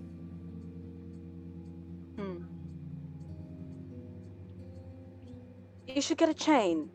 Wear your ring around your neck. Why? That way girls like me can't make a mistake. Ah, that must be some kind of modern newfangled thing. It's a good way to not damage your rings. I've had this thing for 16 years. 16 years? That's quite some time. And he kind of flashes it at you now. It's quite some time. Can I have a closer look? And he kind of holds his hand up a little closer to you. And You're looking at his wrist. You're not looking at his ring right now. It takes you a second to realize that you're not looking at the ring. You were looking at those appetizing veins. Lovely. 16 years and the craftsmanship is still good. You look at the ring and it is dinged up all to hell. It is probably the sorriest sight that you've ever seen of a gold wedding band. Ah, but it's still holding together, which is what matters. Wedding rings are often like relationships. Mm. They get banged about, dinged up. They show the weathered road that the relationship has traveled. And yet, they still remain in a full band, despite everything. Oh, by the way, I'm gonna need your card to open up a tab. A tab? Yeah.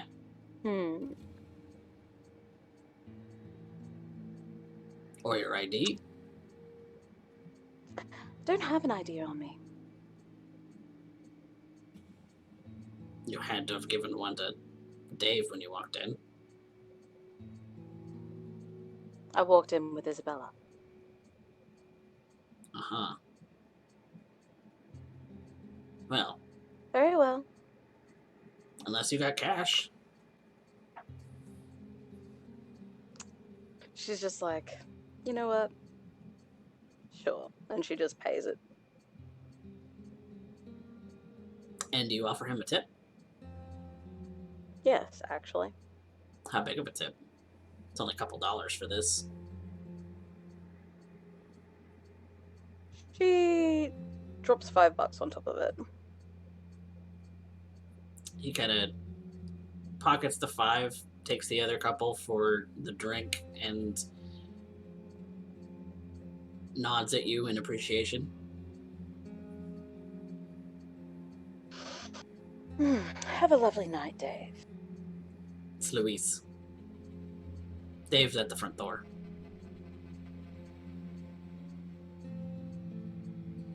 Already getting drunk, Missy.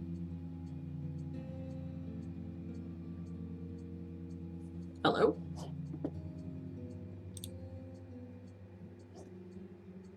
Hello? I can hear you. I think Moxie disconnected. Uh-oh. That's a big oof.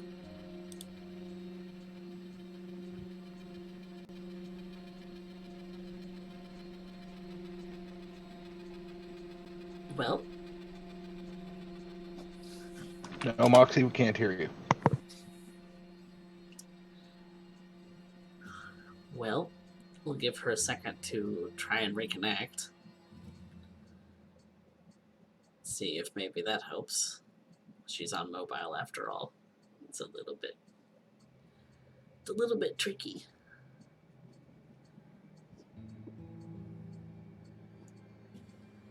Moxie.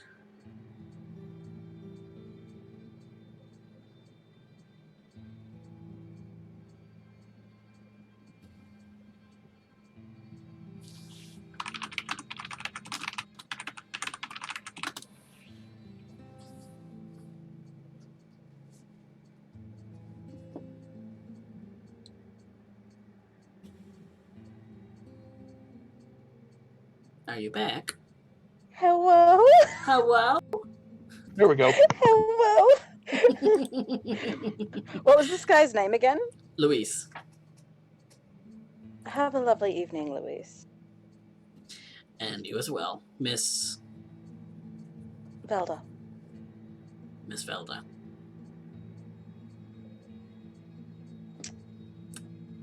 She would actually step away and she would actually head for the bathroom. Okay. And you leave the main floor of, or the main room for the bathroom of La Medianoche. You find that it's kind of cramped. It's only like a 2-stall bathroom with an ugly sink. This place is trash. You've known that this place is trash. It is absolute garbage. You feel It makes real me gross. sick, which is probably just as good because I need to get rid of this. Okay. And so you make a very ashy, dusty mess of the toilet that you are releasing this into and flush it down. It's disgusting. And she's coming going to... It's just as disgusting coming back up as it was going down. That was unpleasant. It always is. That little voice in the back of your mind. We could have the sweet wine of any human being in this place. No, we can't. That is bad for relations. Oh, who's gonna miss it?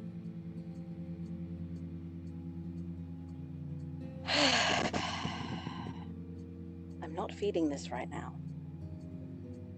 No, but why not?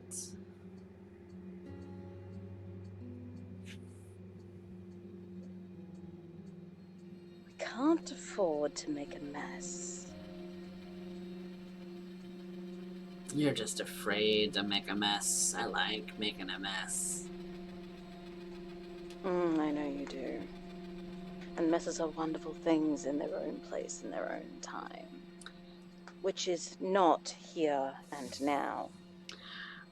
Well, if we're not gonna chomp down on that meaty neck of that Tio Luis, why don't we go pay a visit to Dixon? Oh, now that is tempting. His was so juicy. Why did you have to give He was him up? very juicy. He was very juicy. Very juicy indeed. Unfortunately, he's a little too sharp for his own good. Oh, And but I think we want both like existing. We can always just get rid of him. Then he wouldn't be a If we problem get rid of him, we anymore. won't be able to have it again. Good point.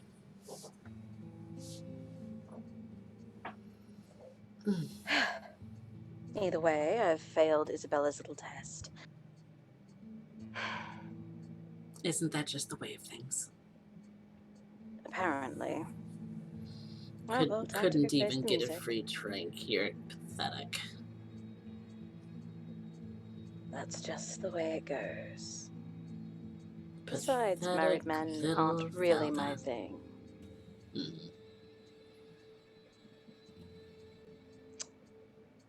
Too many strings. She exits, Okay. making sure that she leaves no indication behind her that she had just purged. And she makes her way over to Isabella. You do get a strange glance from somebody who was washing their hands as you were coming out, having heard you purge. But you were smart enough to close the door behind you so that nobody would see exactly what was going on. Well, she looks like a model, and that's something models do, apparently, so... And this woman's definitely got some concern on her face, but she doesn't say anything. She simply leaves before you wash your hands, and then you leave the bathroom as well. Going back to Isabella? Yes. And you meet back up with Isabella. Well, what did we learn? You're right, he is a tough cookie. And I wasn't willing to push the buttons too far. Oh. You weren't really willing to try very hard? You're Toreador. I know these things come naturally to you. Yes, but I also do still have my own sense of morals. He's married. Does that matter? I asked you to 16 get a free years. drink. I didn't ask you to have sex with him. My way of going about things is rather flirtatious. I don't know how to do anything other.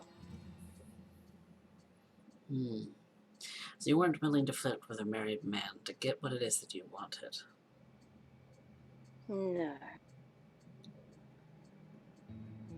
That's a hang-up you're going to have to wrestle with. Indeed. Because there are plenty of married people out there in the wealthy districts of this city, all of which are definitely vulnerable to pretty ladies. You might have to come to grips with your own morals in some other way to be able to fight this kind of fight. Perhaps.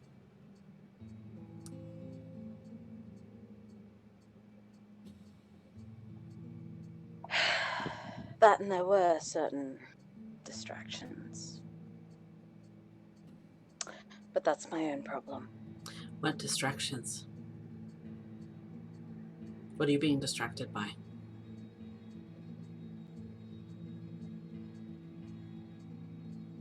To be quite frank, drink didn't settle well. Never does. No. But if you want to But it schmooze pushed with a people, button. is that going to keep you from doing what you need to do, Velda? Do you not have the strength of will?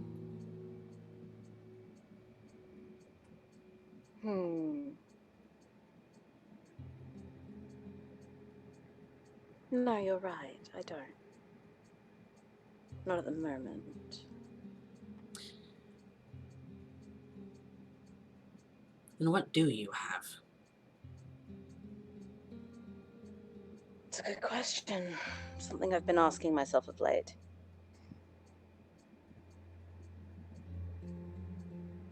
I can't work with it if I don't know what it is, and if you don't know what it is, then I can't teach you that. Of course. But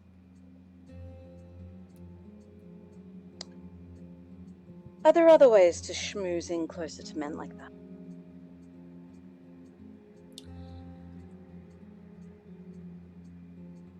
Money,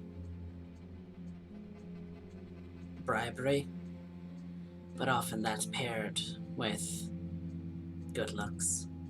A girl with money makes excellent arm candy. That's something that I can do. You said that you could get a free drink out of Thea Louise, and you failed even that. I'm starting to wonder.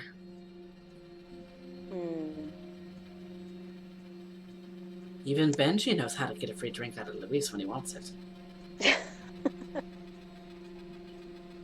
Perhaps.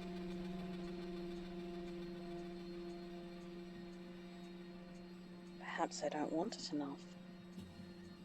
What do you want? Do you want this city to fall to the Camarilla? Because that is what will happen if you do nothing. No, that's not what I want. Then prove it to me. Prove it to me that you know what you want and you will get it.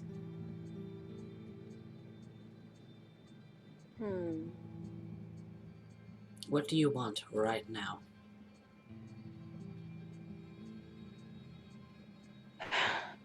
To eat. Then get someone to give it to you.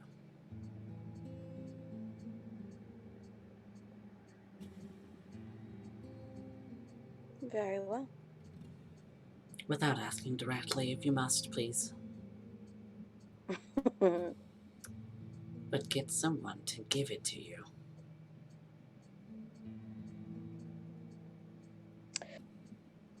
Can I put this one down to a roll? Because I'm really not sure how to roleplay this out. Okay. Then I would allow you to make a hunting roll on Isabella's domain, which is going to be a difficulty 5 with your typical hunting skills. So that will be my charisma subterfuge. Can I add my looks merit to that one? In this place, you are the By most chance? beautiful thing in the entire room, so yes.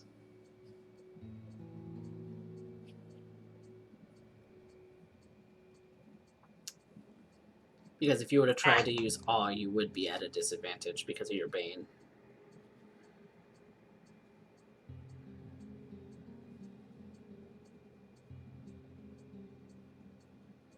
Okay.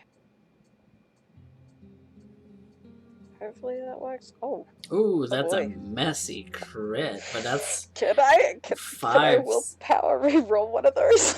You can willpower reroll that 10 to see if you can remove it from your dice pool. Please. Do you want to roll 2 of the fails as well? Yeah, please. Okay, then So that'll be 3. reroll for 3.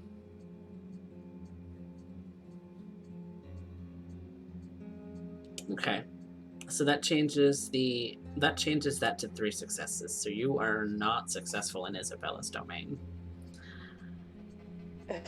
It's you sidle up to a few of the patrons at the bar, get some conversation going, but they turn out to be very boring, or your eyes start to drift to the rest of the building and how ugly it is, and you're just distracted by so much of what's wrong with this place that even with as much smooth talking and delicate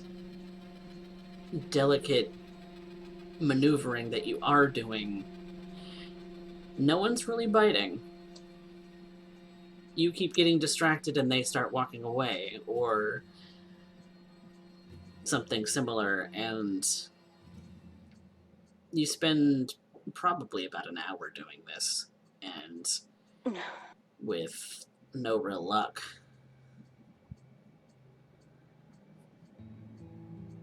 You did avoid a messy crit, though. Yeah. It's just tough to get these people to bite. You must not be their aesthetic. This is definitely not the kind of environment I'm used to. And Isabella's looking a little bit disappointed.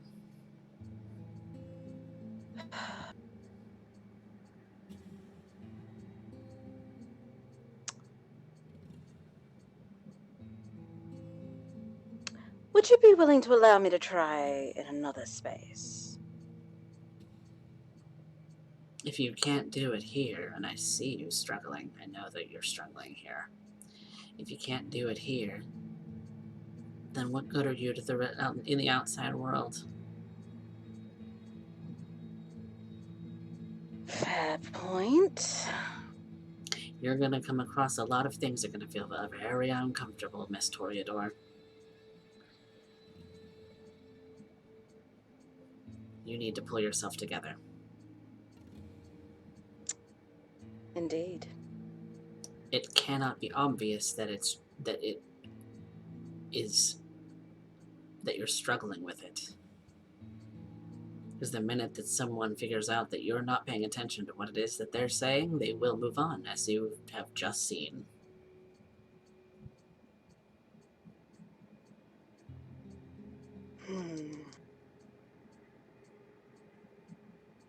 So what do you suggest?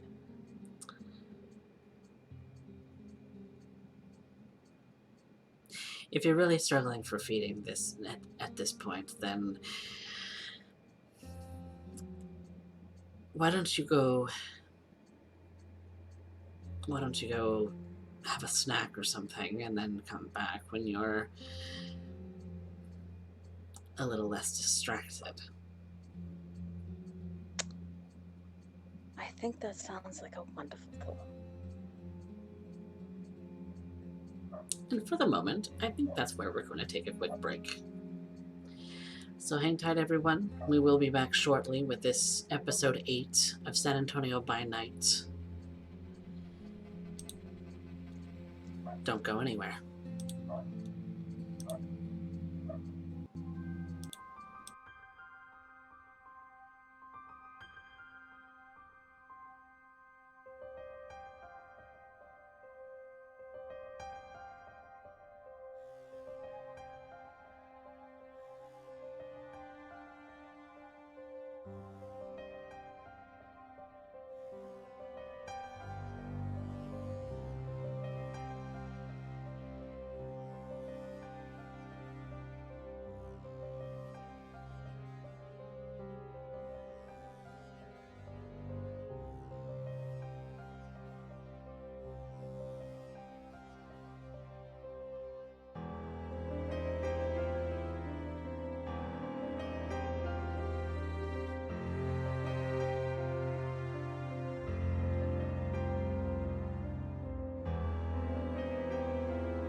Welcome back, everyone, to San Antonio by Night, episode 8 of season 3, hurricane season.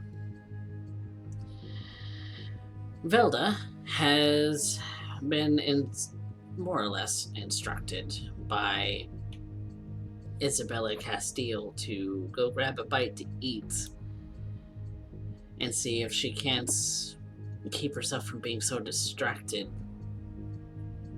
when really she should be concentrating on how it is that she can weasel her way into the arms and delights of those around her at a whim. And so we find Velda in the streets of Sanctuary, probably about midnight. And she's out on a stroll to feed. That voice in your head definitely likes what it sees in every person that walks by you, Velda. Yes, and it's a pain in the goddamn ass. There are quite a few people who actually roam around Sanctuary at this time of night. It seems that whatever it is that's drawing them here is definitely to your advantage because there's plenty of opportunity. Very well. Would I be able to turn this one into a hunting roll and just see if I can't get somebody to come away with me? Certainly. Make me a predator roll with your charisma and subterfuge. Any bonus modifiers?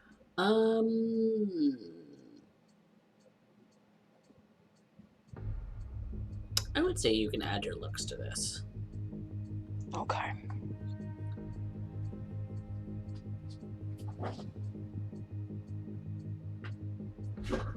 There's 3. Great.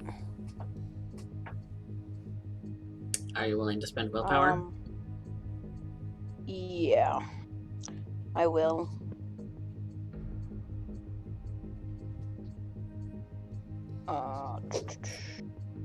Oh, actually, so 3 hard to see. 3 does succeed in Sanctuary. Never mind. You don't need to. Okay, never I was mind. about to say. Yeah, it's a 3 success pool. Never mind. So it's almost as if you feel like you know this domain like the back of your hand at this point. You know all of the little spots where people gather and where you can find the opportunities. And for whatever reason, it's so easy. It feels easy. It feels like you don't have a care in the world when you're in Sanctuary. Because all of the people are here. And this isn't even necessarily a great part of town, it's just people are here.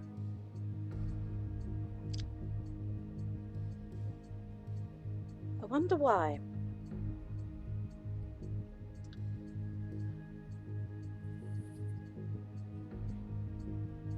You haven't really delved into what it is that draws people to this place very much, have you?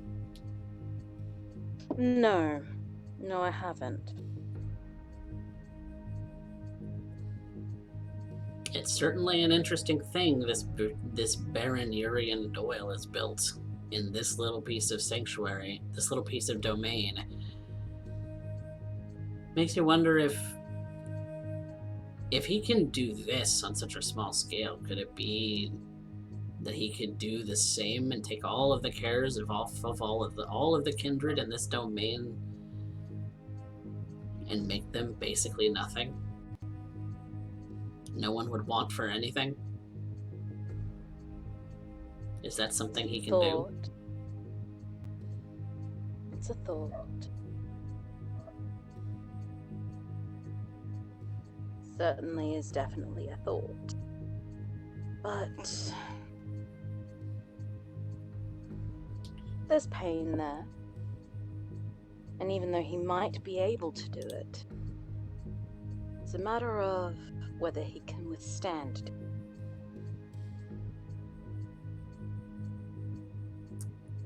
The question of do you have the force of will comes to your mind. Do you have it in you to build something like this?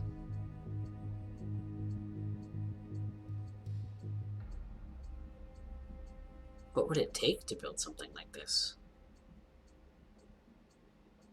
Perhaps there is more that I can learn from Mr. Doyle.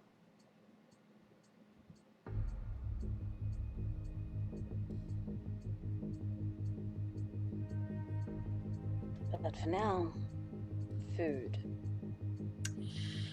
And you find yourself a delightful snack. The wonderful person that you have taken into your arms and have sweet-talked seems incredibly into it. They love everything. They love everything about you. They simply indulge in everything that you give them, as far as compliments, as far as kisses, words, everything. They're eating it up.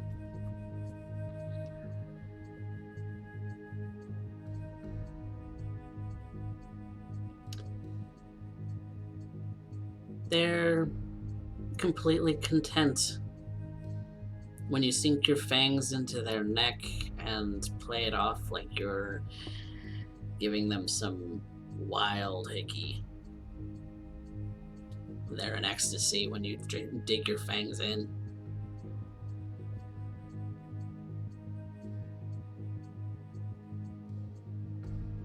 And that sweet, delectable wine coats your throat.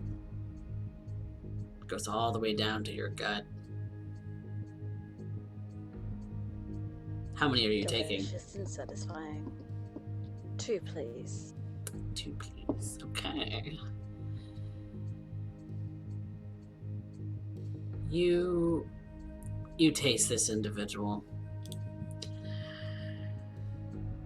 And there's a flavor on it.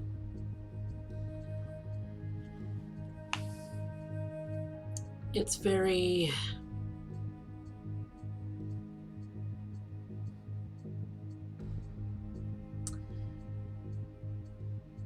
they're into this. They're very sanguine in nature. And while it doesn't have a very strong flavor, it's there. It's those subtle notes. Those very subtle notes that you just try and cling on to for as long as they last, but they don't last very long.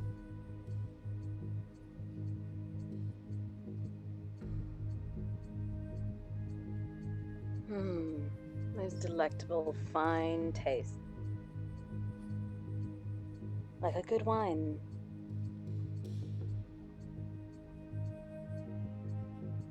Everyone has their favorite vintage. How fortunate I am to hit my own favorite.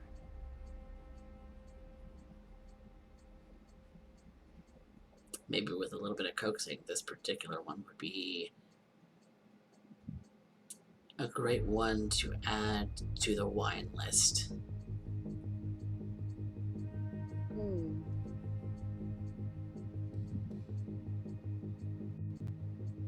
Perhaps.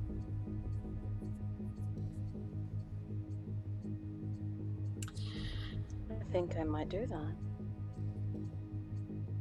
You're gonna use Lingering Kiss on them? Mm-hmm.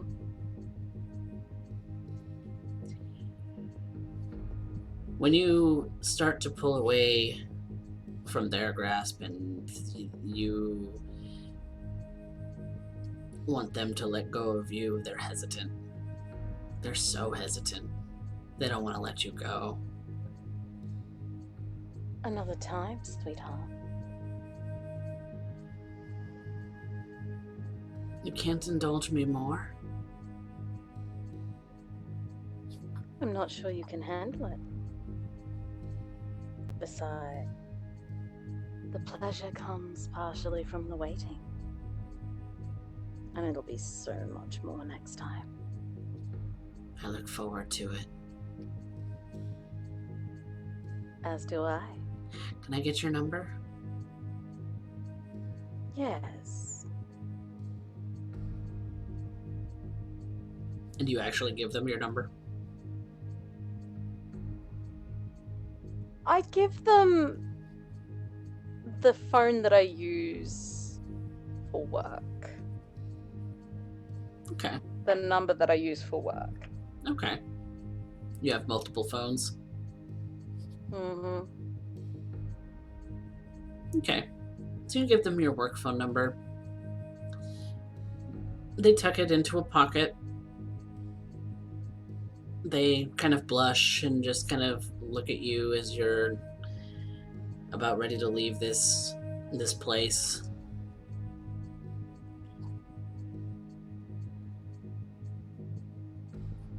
I'll see you next time. Okay, bye. Bye. And And she would head back to the Medianoche. okay. As you're walking back towards your vehicle, you recognize someone actually coming towards your way. Oh no. Who is it? It's Richard. Your favorite little satanic priest.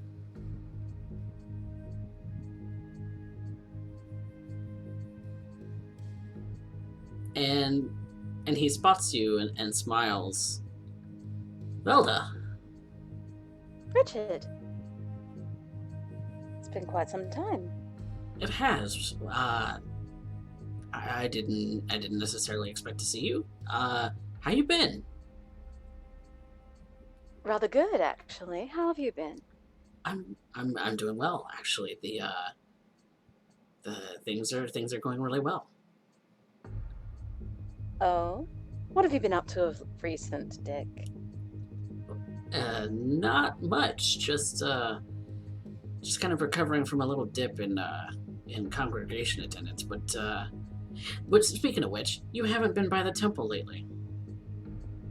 Yeah, sorry about that. I've been caught up with a friend. Oh, that's fair. We just miss you. Oh, that's sweet. Perhaps I'll have to bring him on by. Who is that? Oh, just a friend. He was running another congregation in town. I'd sought to help him out. Right, I remember you saying that at one point. Yeah.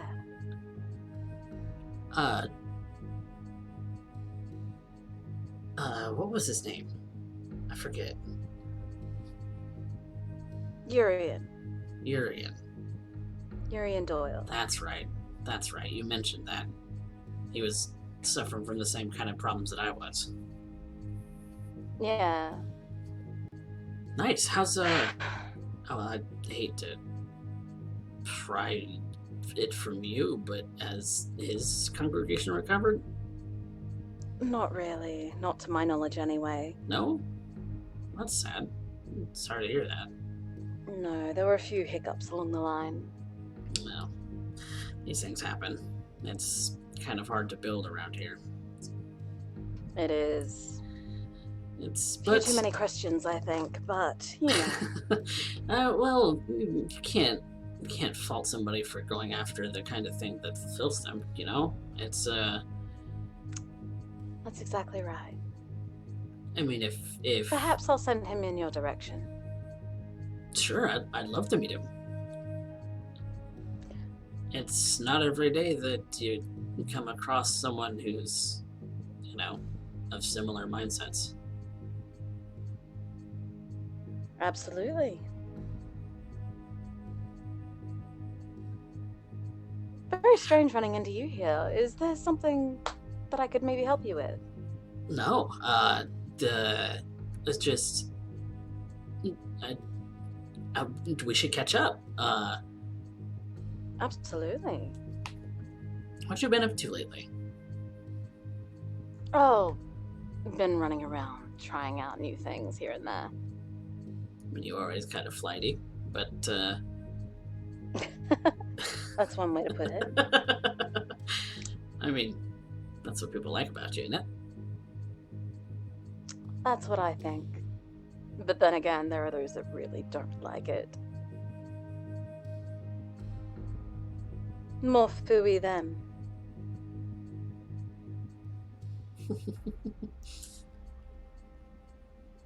I mean, nothing specific, just kind of vibing. Yeah, pretty much. I mean, were you ever a part of my OnlyFans? No, I don't think so. It's a shame. You should totally have a look. I mean, it would seem kind of weird, I think. Seeing as... Why? I don't know. I don't know. What about that would be weird, Dick?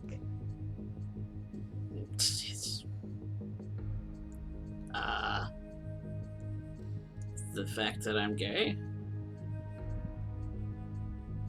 That's true. There's quite a few cute guys on there, though. Wait, so, hold on. You mean you've done content that has more than just you? Oh, you know, occasionally you do a collaboration or two. Yeah, you're that kind of famous and all of the social media and that, right? A little. I mean, if you're famous enough to get collabs. I've got a few friends here and there. That's fair. I mean, all the power to you. Don't let me stop you. So how have things been going for you in that regard? Found anyone? No, been rather busy, and with day job and everything, and that's all over the place. It changes all the time. But it kind of comes with the territory, so just gotta do what I gotta do. That's really what happens in the insurance gig. Yeah. It's been tough to try and go full time as far as pastorship and all of that, but that's a pipe dream at this point. So it has really been going very badly with the church then. Well, the church is as strong as ever. It's like we've never had a very big congregation to begin with, and so occasionally I'll go to what is it, that church that has the non-denominational kind of thing. I forget what it's called, but where any religion is welcome and it's fine. Okay. And occasionally going to those when to mingle and just vibe with other people, and then having to be an insurance salesman and tell people when they can't actually get the coverage that they want and all of this shit. It's a rough job. Yeah, Serf Securities is really rough that way. Well, I have a friend that's expecting me. Oh, yeah. But you can always get in contact with me. Yeah, you can always call me too. I mean, that's a thing that people do, Velda. I'm sorry, I get wrapped up. But I will be sure to message you. Sure. Yeah. Because we really should catch up at some point. Because I'll miss you. Oh, you're so sweet. I miss that sweet, adorable nature of yours. I'm glad, because one of us has to be. The she-devil herself. Oh, I'm leaning into... Actually, come to think of it, I'm dipping my toes in the real estate industry. Oh, really? Perhaps you and I should talk business at some point. I mean, I sell car insurance. That's true. But I was doesn't also stop thinking you. of expanding my read. Okay. Into what? Transportation. Transportation. Okay. I mean, I don't have a whole lot of pull. I wouldn't be able to get you any kind of deal or anything.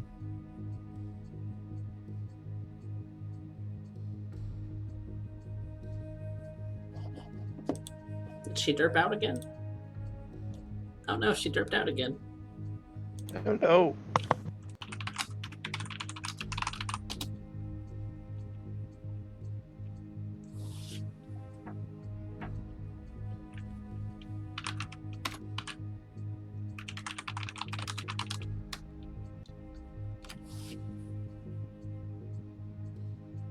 Hello?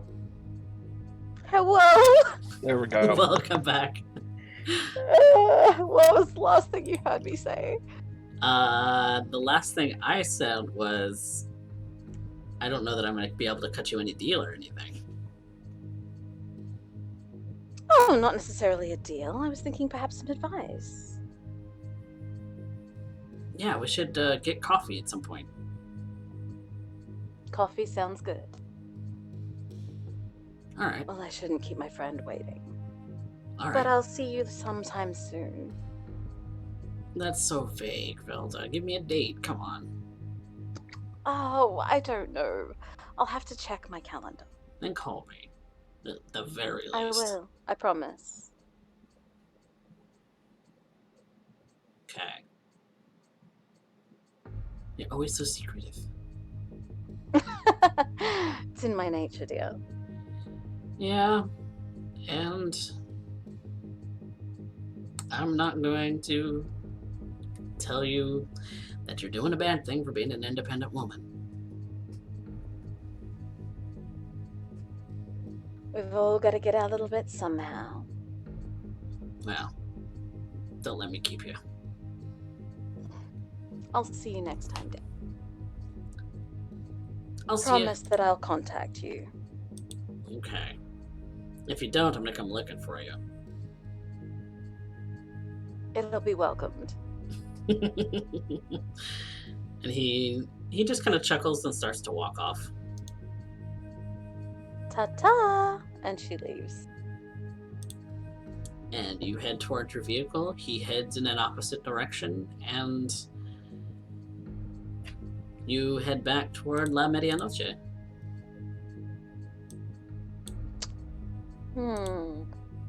Just as a quick question of interest. Mm-hmm.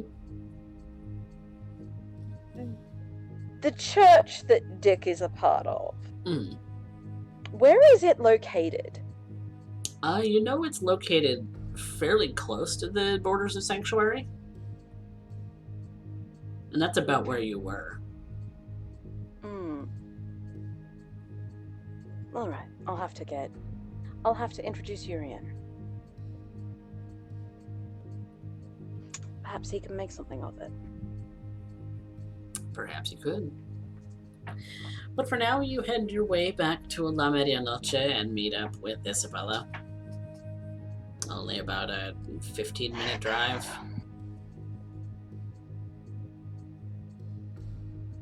That's a bit better. Your stomach, at least, isn't growling nearly as loudly. So that's one less thing you have to concentrate on. I can focus a little better. This place is still a trash heap. No amount of hunger will satisfy your need to make this place look better. Because this is awful. Indeed.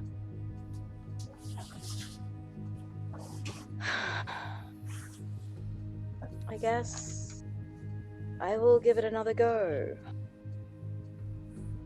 Which part of it are you giving another go?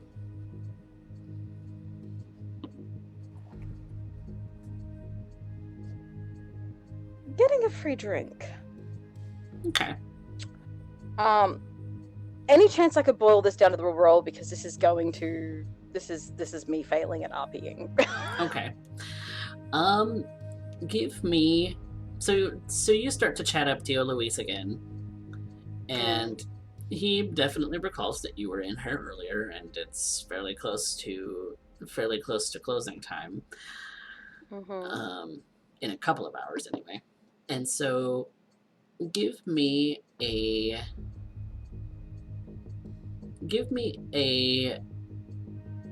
charisma persuasion.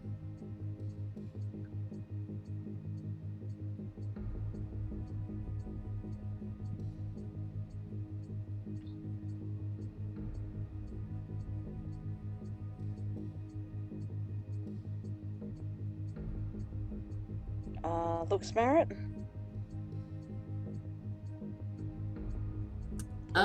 Yeah. Yeah. No, actually. No? Because yes, he's pretty, but you've already kind of used that maneuver on him. God damn it! Oh no. I want to willpower that. I'm just not having a good day. Okay. You can.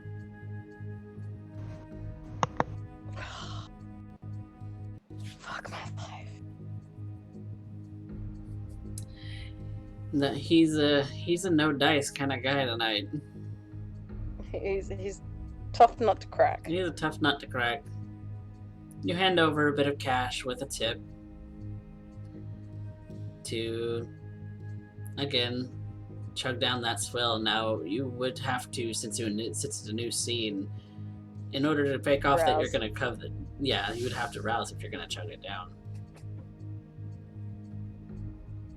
But thankfully, that satisfying meal, that satisfying, tasty little morsel is satisfying you today.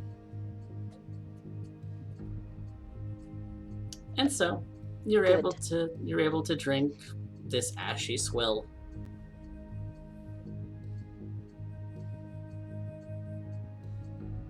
You feel like you're ruining your taste buds because you had that last little bit of this person's flavor on your tongue and now it's gone. It's so disappointing. And now your mouth is filled with the taste of dirt. I guess I'll have to try another night.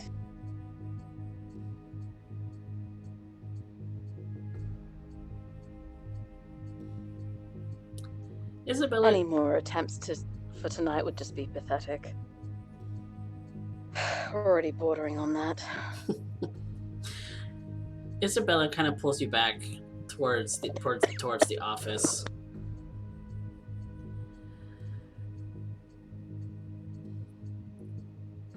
I would think you'd be a natural. Is that really not your thing?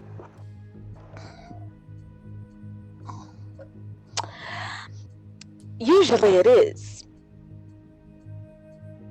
But I don't know what the problem is this evening. Frankly, it's rather frustrating.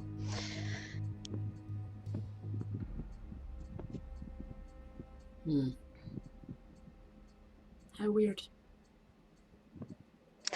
Indeed.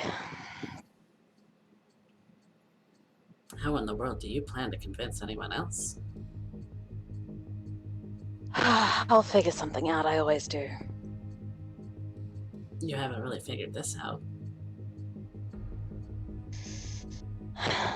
No, I haven't. What's... It's strange. I went out to get something to eat and I had no troubles, but then come back here and it's...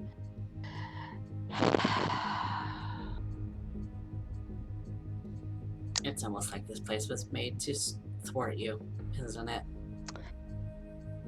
Oh, and you know it. She just gives you a big old grin. It's a very good training ground you've got here. For lots of different things.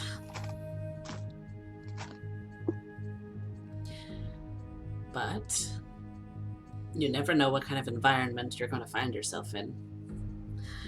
And it could be worse than this. It could be.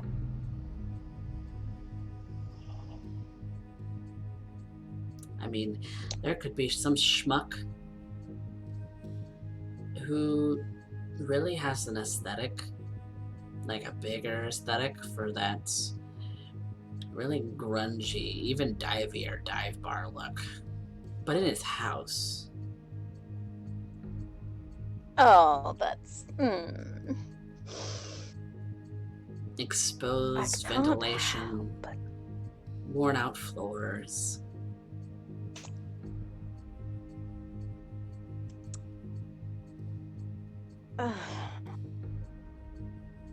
Yes, I get your point. I'm glad to see that you're enjoying yourself. Oh, I'm very entertained. I'm glad to hear it. No, you're not. Oh, I am. Are you, Because though? if you're entertained, It keeps you in a good mood.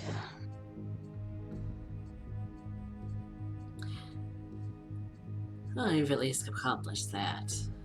You've entertained me. But are you Entertainment pleased, is a good thing. however, that I am entertained? I don't know that I believe you. You don't, hmm? You seem like a bitch.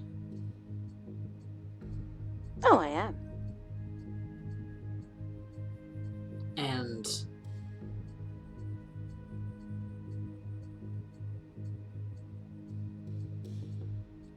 that's not gonna win you points.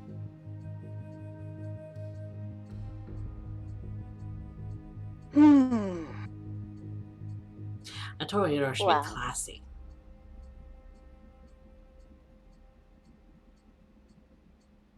Beautiful in every respect. You're beautiful, you have good looks. But your attitude is...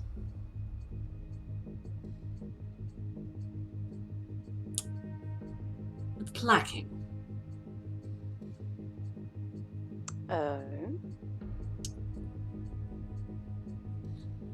I have chosen this aesthetic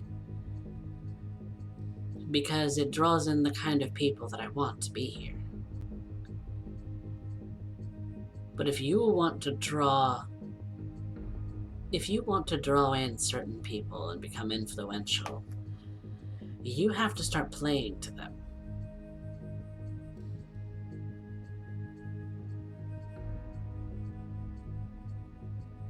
So, if your idea is to draw the wealthy, the CEOs and also the minions of the Fortune 500s, then you need to look the part. You need to act the part.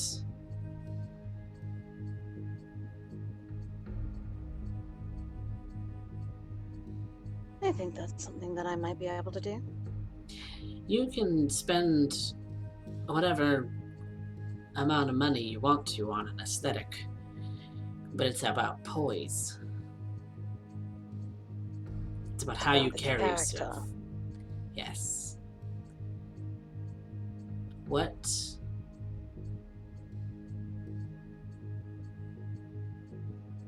Who do you think embodies that? Baron Delgado would have been a perfect tutor. Someone who carries themselves with poise. Sadly, Baron Delgado is gone.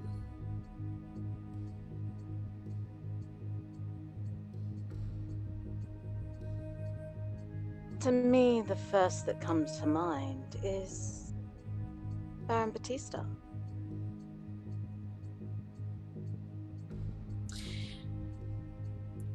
Baron Batista is definitely a very classy woman.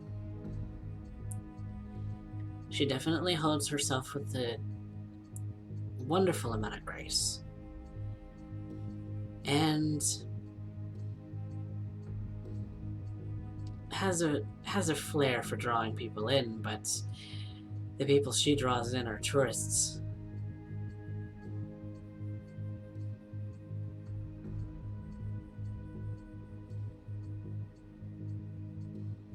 So it's the wrong kind of poise. It's a good example. It's a good example to watch and see how it is that she conducts herself, but she is often very busy.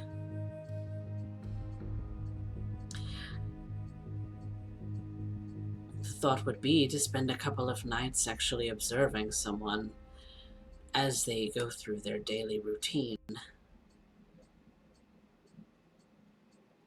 You could certainly watch me over the next couple of nights to figure out how it is that a business is run, because I'm sure you haven't gotten a business degree, have you? No. You seem too far young a fledgling.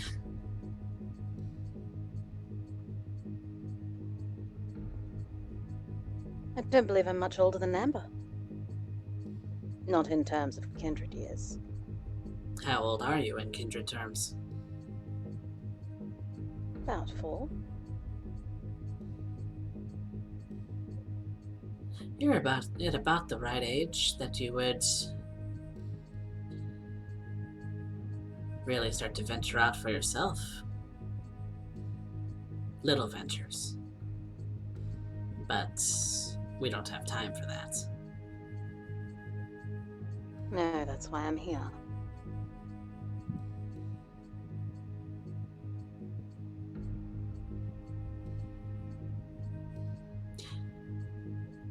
I suppose I need to know what it is you want from me.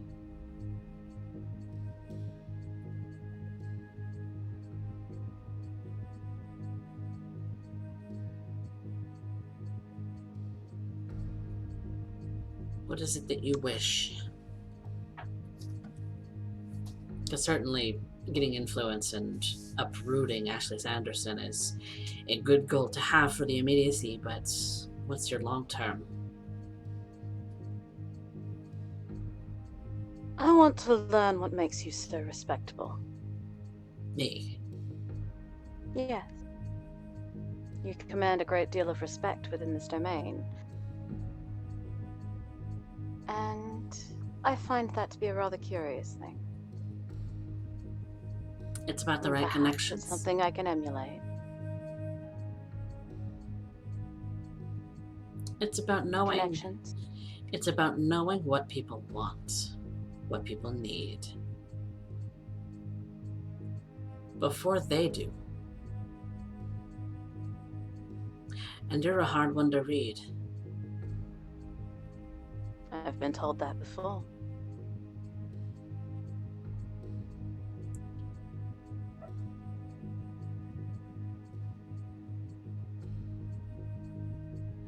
Toreador command presence. When they walk into a room, it lights up. Every eye falls on them. But for you, it doesn't. And why is that?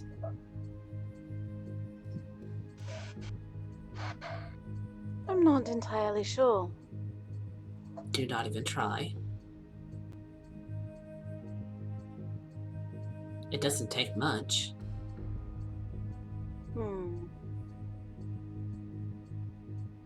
You don't exude that aura.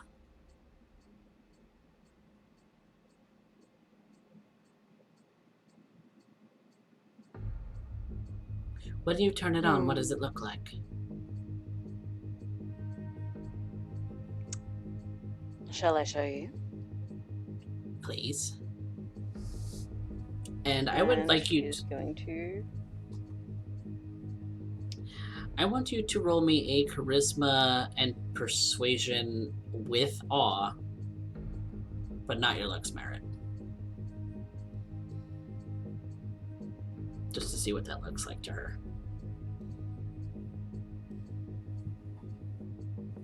Charisma, persuasion, or...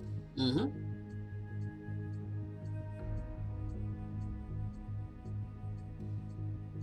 Three dots in presence.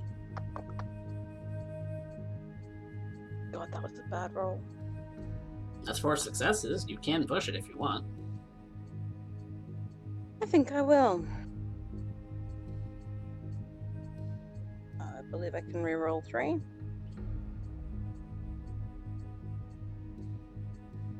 Oh, you should have been doing that at a -1 on your awe because of your bane, but but that's quite all right. So you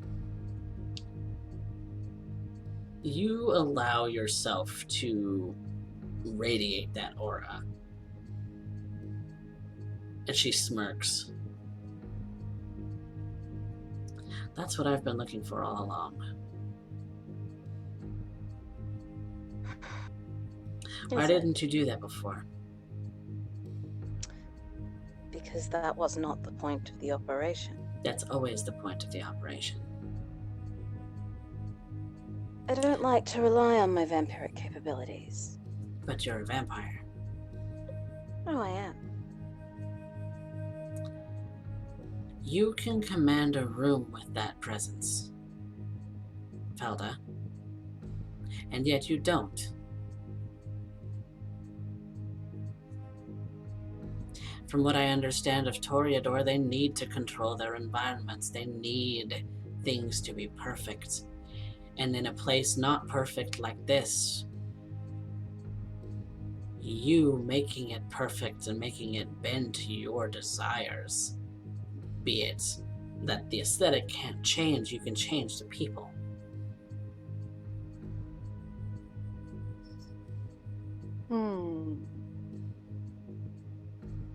In which case I'll have to make use of it more. That is your ace in the hole.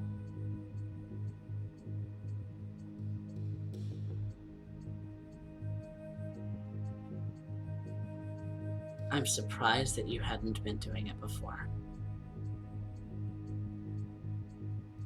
I don't, simply because I don't need to.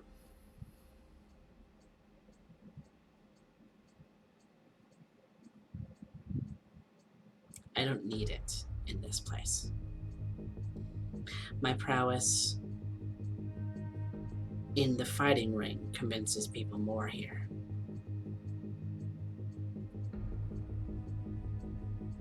That's why people respect me as far as the kind go. Certainly I can turn on the charm, but it doesn't take much. You have the charm of a brick. Thank you. So, and you have developed your aura. And yet you haven't developed your personality.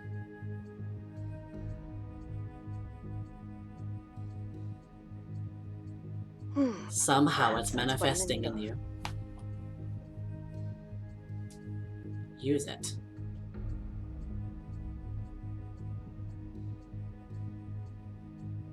Very well. That's my lessons for today.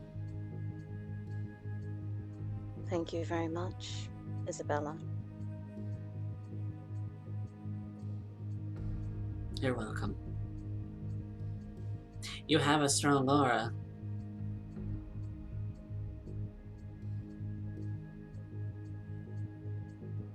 Thank you. You could get away with a lot using that.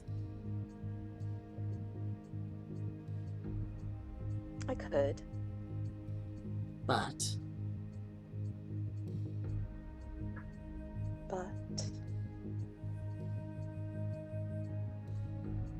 this is wartime. We can't be futzing over our morals right now.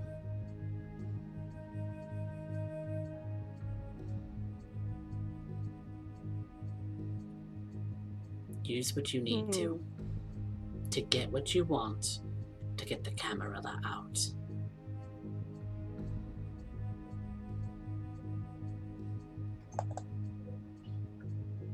If you start worrying about the why, or is this right in the moment, yes, it might cause the beast to come out, which is the thing that all of us fear, succumbing to the beast and becoming the beast.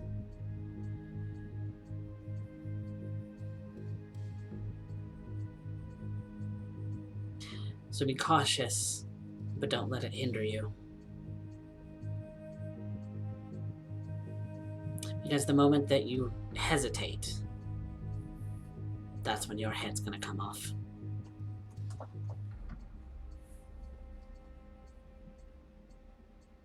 The Camarilla will do that.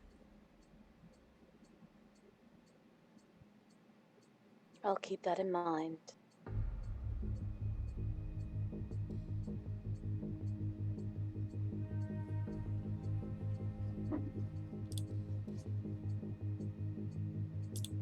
And now, we're going to switch over to Urien.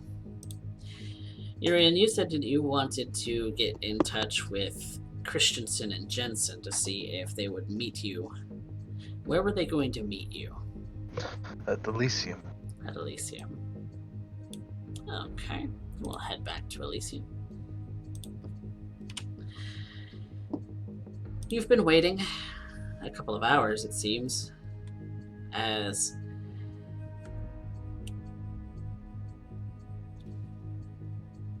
you were kind of expecting a bit of maybe a quicker response, but they do eventually show. Martin first.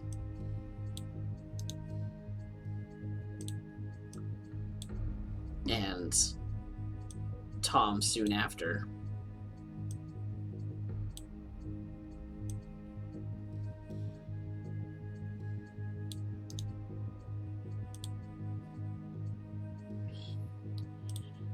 Mr. Doyle?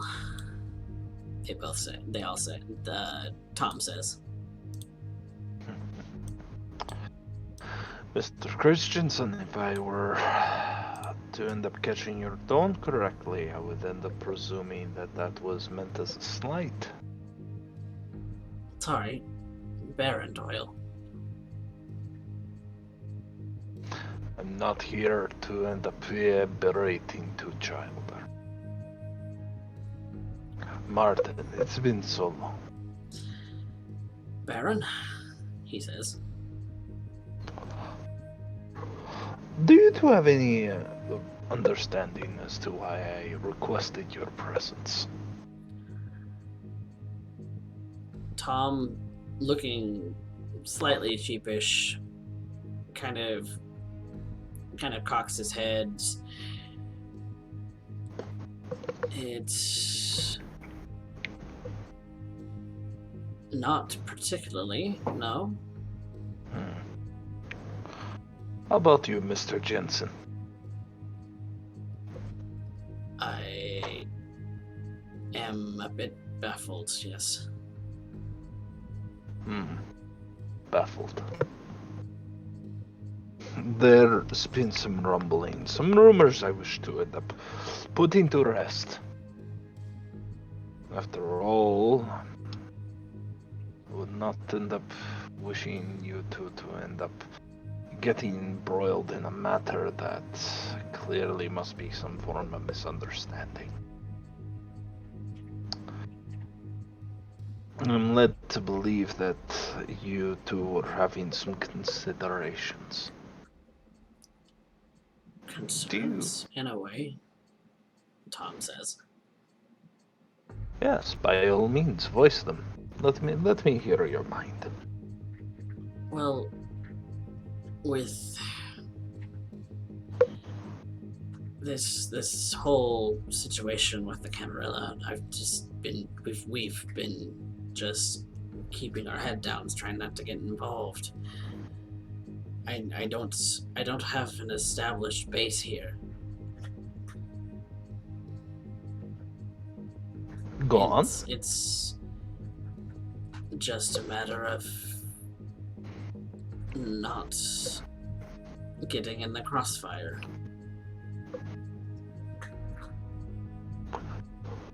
So you wish to leave the city?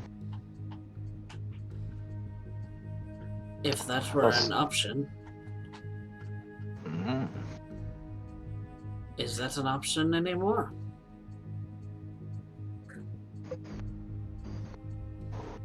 Everything's an option so long as you know who you're speaking with.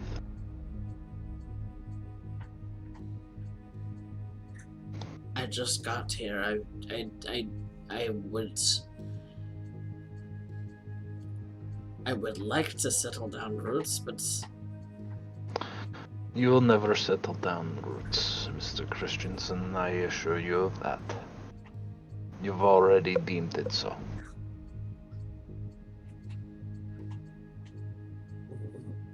I don't understand. Wherever you would place your roots down, you would uproot yourself immediately, the moment it became inconvenient.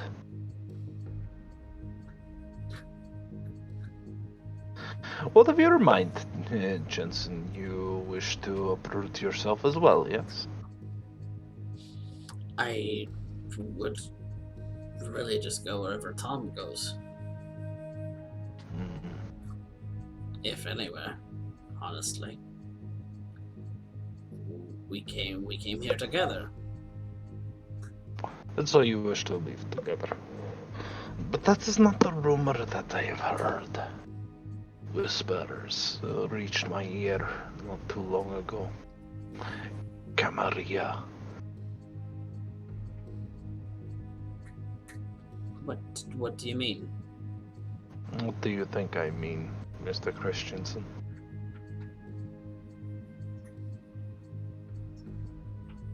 That we would what? He cocks an eyebrow. Letting the silence linger probably longer than it should.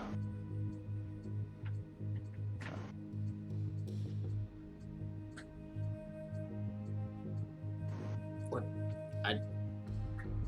He and Martin kind of look at each other a little bit. Tom a little confused. Martin kind of shrugs. Says something in Danish. You may wish to end up speaking the King's English here, Mr. Jensen. This is, after all, an Elysium. Sorry.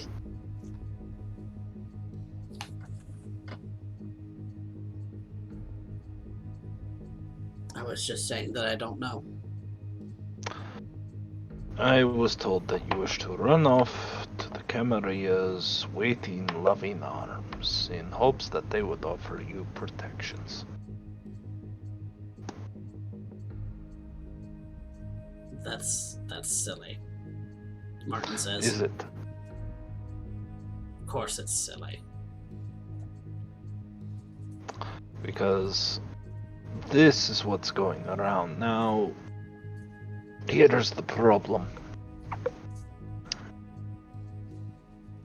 Whether I believe you or not is not of consequence. It is what everyone else believes. And they believe that we would join the Camarilla. They believe you would run to them gladly if you felt that it was a safer option. Martin just kind of chuckles.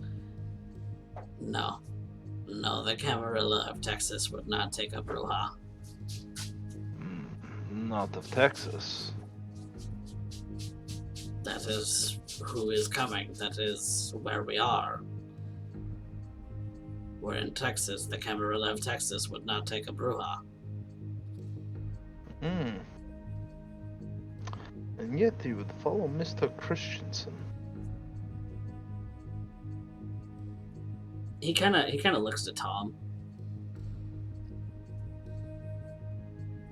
And Tom kind of scratches his nose a little bit. I wouldn't think of it. Because they would either... Oh, no, it would be a fantastic offering, by all means. Offer them up a Bruja in exchange, and one that would willingly follow you right into their hands. By all means, it's a nice, tidy operation. No, that's suicide. No, I agree, but you're young. Why would I go back where I don't want to be? Why would I do that? That is a good question. Why would you do that? I don't have time for platitudes, Mr. Christensen. And Mr. Jensen should deserve your full intention. I don't want to go back to the Camarilla. But you will not stay here because you're worried of getting caught in the crossfire. I really was only just starting to establish my practice. Say that again. I was only just starting my practice. I've poured a lot of money and investment into that. I don't want to leave it. And yet you say that you have no real roots here. Well, I not immediate roots. It's only been a couple of months. Not deep roots.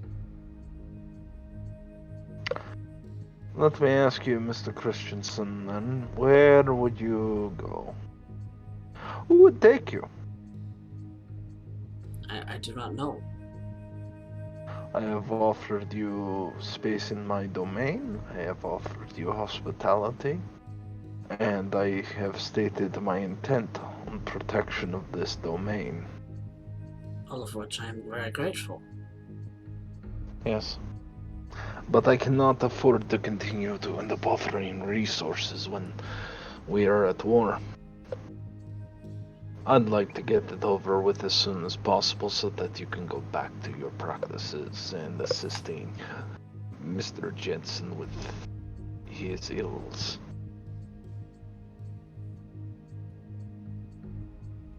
Yeah, Did you not think I noticed? Ills, Martin says.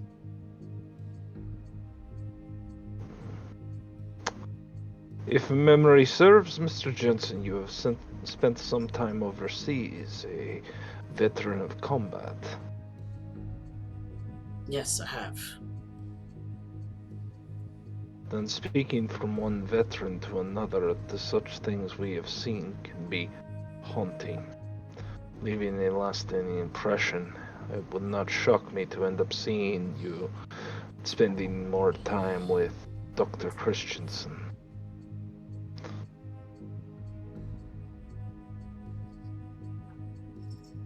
I do not know who's spreading these rumors, but they are not true. I do not have time to end up weaving through it. The more you decide to end up telling me what is and is not true rather than dealing with the cold hard facts before you. The cold hard facts before you is that what I hear of the two of you is traitor. No.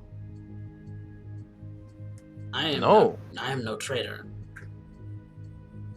Martin says. Tom just shakes his head.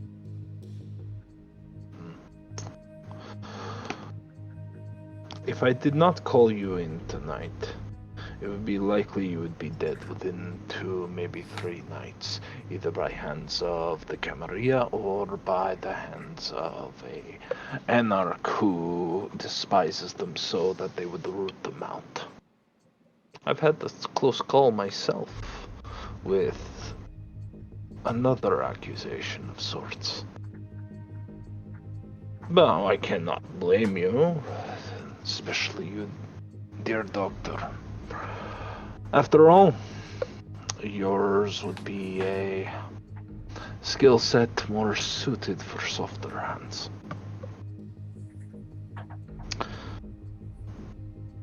But in truth, the Camarilla would not accept either of you, even if you wished for it.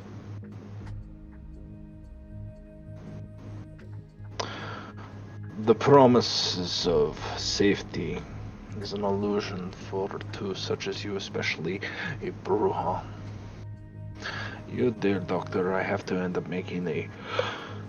how shall I put this? Doctor, what exactly do you offer to this domain at the current moment? What offerings do you bring to the table?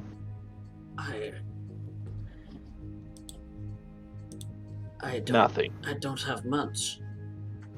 No. You're not your skill set, nor your resources, not even your mind. And Mr. Jensen's skill set as a combatant may become of use, but in truth, outside of a hired gun. As a Bruja, you would be thrown into the breach one too many times and not come out.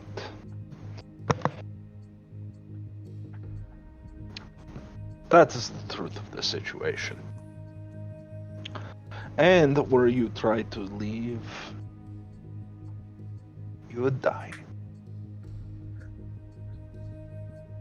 I could wish you all the luck in the worlds beyond, but it would not be the case. I, on the other hand,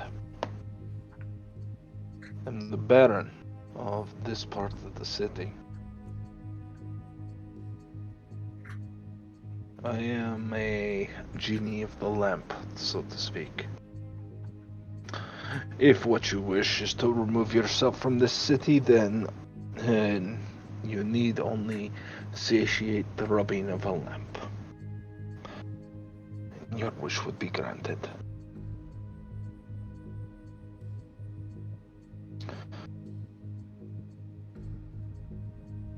But I will warn you that this is more of a monkey's paw than anything. So, let us lay our cards out on the table, gentlemen. You say you've only begun your practice and only setting up for a few months. Jensen is not capable of operating without you, Christensen. That is why he's so reliant on you. I have a memory for these things, you see. So, now I have to ask, what can you offer this domain? You start putting in roots. It's time to dig in and ask yourself what you're bringing to the table. Because right now I have a neonate whose most top-noted skill is being able to sit in a movie theater and watch the pictures. And they have provided far more to this domain than the two of you combined.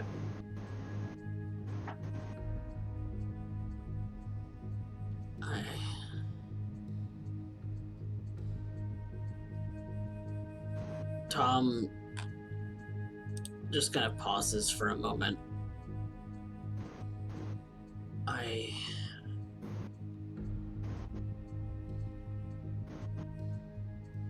am knowledgeable in medicine and finance, and that's really where my skill set lies. Good. Jensen, are you still practiced in the ways of war?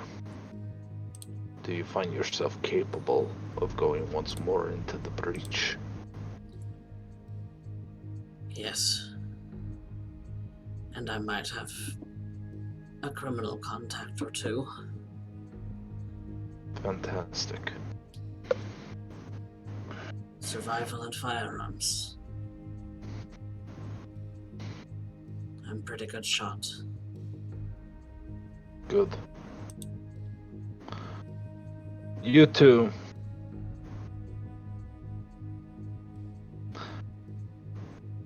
He stops. He dials himself back a moment. I've had enough of berating children. I could and would have every right as a baron of this domain to order your expertise, your knowledge, your skills, your resources.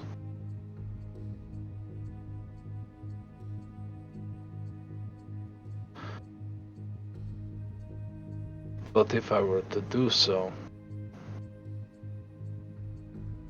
what fruit would it bear? Two children who are now terrified of their baron as they did flee their prince.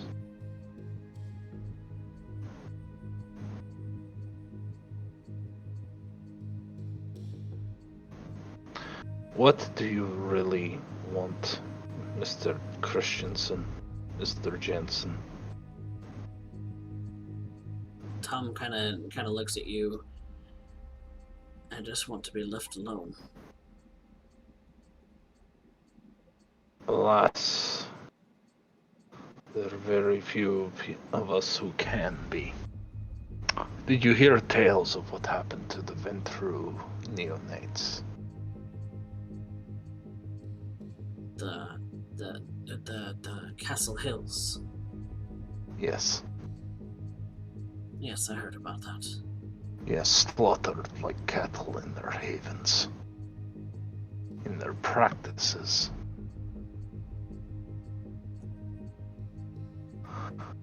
That is what happened when I left well enough alone.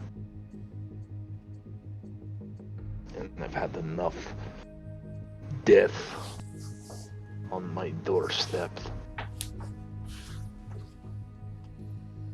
Do you feel me, Mr. Christensen?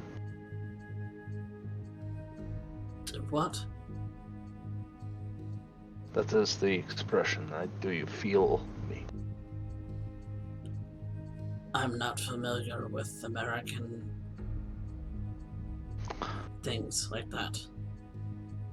He looks at Jensen. He just kind of shrugs. I see that we're not getting an understanding here. We have an understanding, yes. I don't think we do. I don't think we do. What you are feeling right now is fear. What does the Baron want to do? Is he going to just demand us march up to the Camarilla and lay down our lives? Is he going to put us on some formal list? Is he going to purge our coffers and our pantries to aid the war effort? Are we conscripted? It's a lot to take in, especially with the sword of Damocles hanging over your head. Traitor, it whispers. So, how do we make this go away? How do we end this meaningless contest quickly and have you have the opportunity to continue your practice?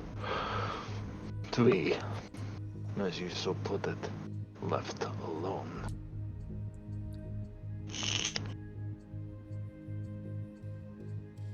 I am too young to know these things. You would not have said such things if you were kind.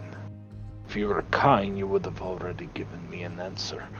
Yet, as Camarilla you once were, you are told to respect your elders.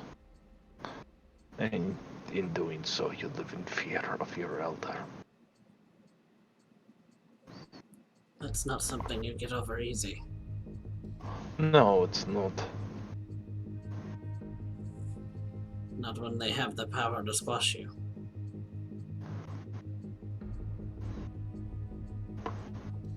You can be squashed at any time, Mr. Christensen. It can happen as soon as you leave this room. It can happen in 2 weeks. It could happen in 2 years. It can happen in 2 centuries. This is why I don't make waves.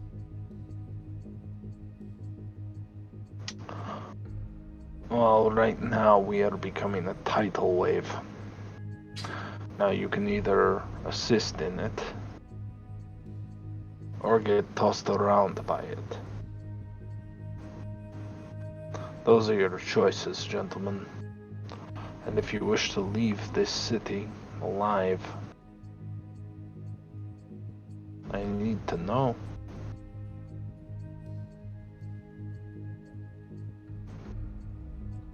I have told you what I could do.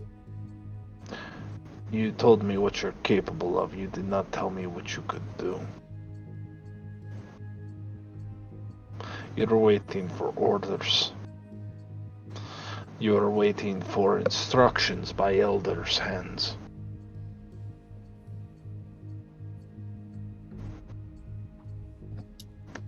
I am not very skilled at very many things, but if you need financial help as far as like organizing that, No, that is not what I need. then I am not someone you need. Oh, please. Have a little bit more faith in your Baron than that.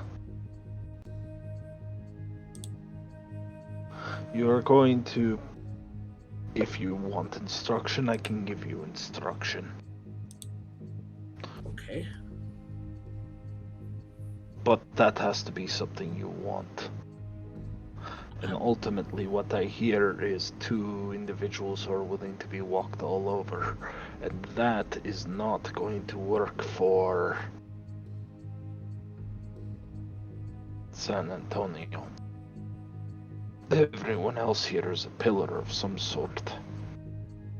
It might be of fire or ice or salt.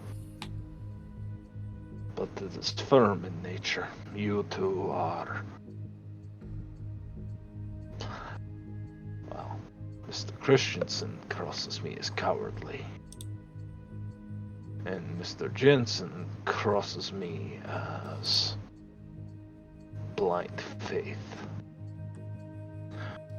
So, you wish not to be overly focused. And then there is a simple task I would have you do. You 2 are familiar with the name Ashley Sanderson, are you not? He's a fairly powerful Toreador. Not after you're finished with him.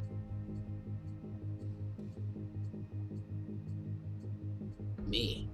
What? Okay. You are going to end up finding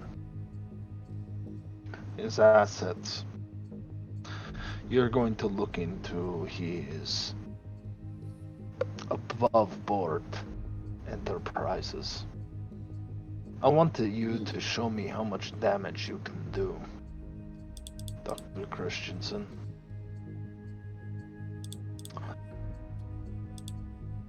I want you to just be a perpetual leak in his infrastructure. You may not make a full dent, but if he is constantly bleeding cash and assets, his value to the Camarilla becomes suspect, and he has already lost his reward for defecting. I know this because I assisted in slaughtering his child. Yes, I can look into his assets. I want more than that. I want you to end up bleeding him out. This is where Mr. Jensen will come into play. Mr. Jensen, you do not wish to end up leaving Dr. Christensen's side. I can respect that. In fact, I'm counting on it. You see, as much as Dr. Christensen may try to hide, I have no doubts due to his lack of experience and his skittish nature. He will make a mistake. When he does, expect Sanderson to send some of his own people to deal with Dr. Christensen. I want you to be ready for that. I want you will take out his financial benefit. You will rob him of his muscle when he retorts. It's a very simple plan. It is obvious, but you'll find that his backing will be limited. He is a turncoat after all, hardly trusted. If you 2 were to punish said turncoat, then I'm sure many would be elated to know that you 2 have made your decision. Become fat on his wealth. And maybe Dr. Christensen, if you manage to steal enough of it, to bleed enough of it, to destroy what reputation he has. I want you to be a bane of his existence. I want your every waking thought is, how can I fuck Mr. Sanderson? Just a little deeper.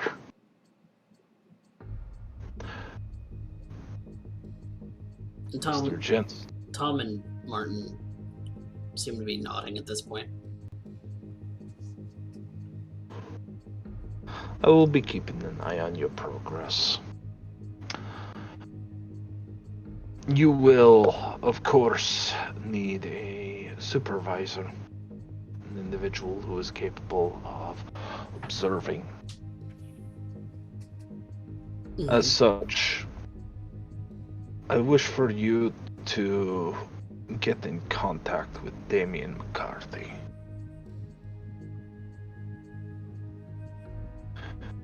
All right. Damien knows the spoils, knows the route. Will know enough to know how to guide you in this work. I will expect updates from him frequently, and I'm expecting good news. If I do not hear that Mr. Sanderson has not received a heavy blow at least once before the night's end tomorrow, I can only presume the rumors are true.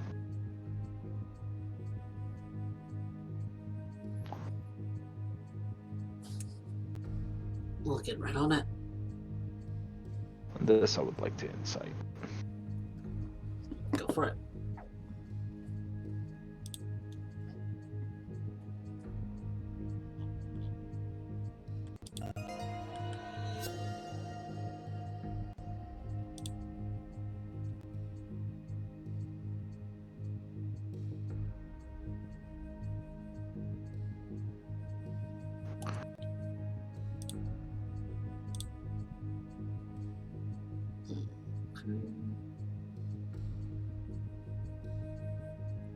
You have no doubt in your mind that he's so easy to read right now. You have no doubt in your mind that he fully intends on doing what you asked. Fantastic. Oh, and just so you know, my expectations by the end of this, we will not be the ones to end up killing Mr. Sanderson. The Camarilla will, for his inept failures, and the very fact that he becomes a bleeding point of assets. His very existence is a blight to them, and I want you two to be as a curse upon his house. Now, do you feel me? Yes. Fantastic.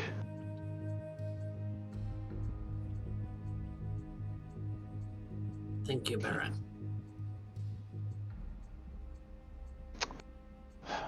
Mr. Christensen, Mr. Jensen, I wish you Godspeed, so to speak.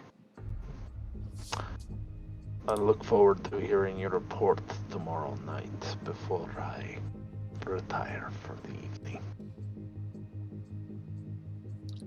They both nod, and with your leave, we'll begin to walk out.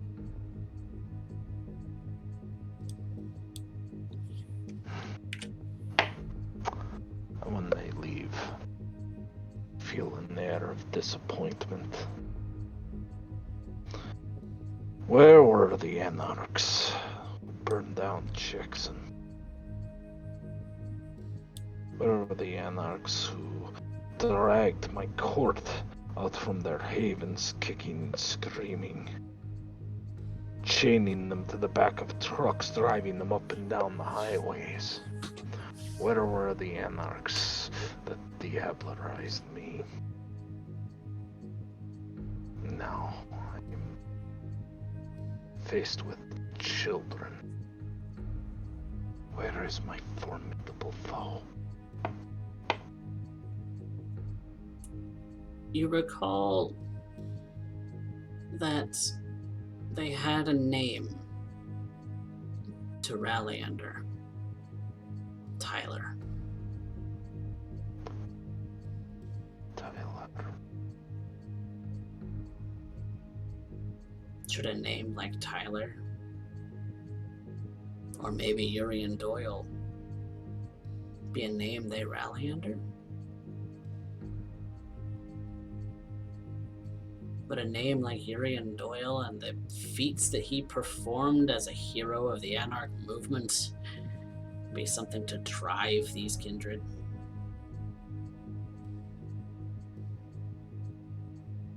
Maybe. But Tyler, that would be interesting. The name they shouted as they ended up butchering my entire court. Oh. And rumor has it, Jameson's a descendant of Tyler.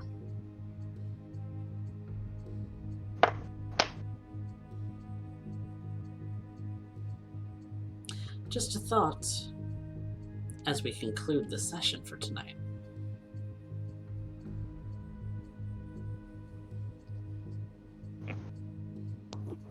Yeah. Thank you all for the raid, by the way. Yes, who rated us? I didn't see. Maddie was raiding with 34. Maddie rated! Nice. Hell Thank you very yeah! much. Thank you so much for the raid, Maddie. So yeah, we are, I was originally going to do cameras for this here wonderful session, but my computer hates me, and it is a piece of shit. So I have, yet again, a need to go in and fix everything. Even my end credits layout is actually gone. It's like deleted from my hard drive. So Rip. rip.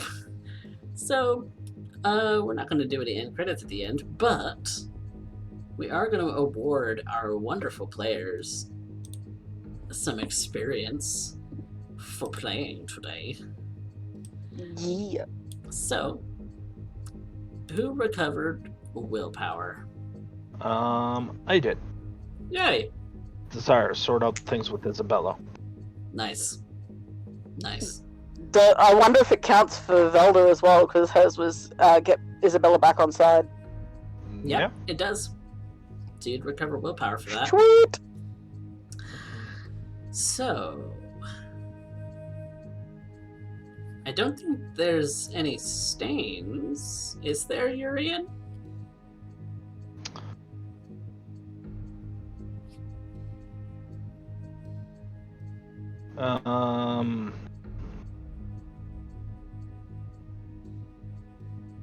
Cause you, yeah,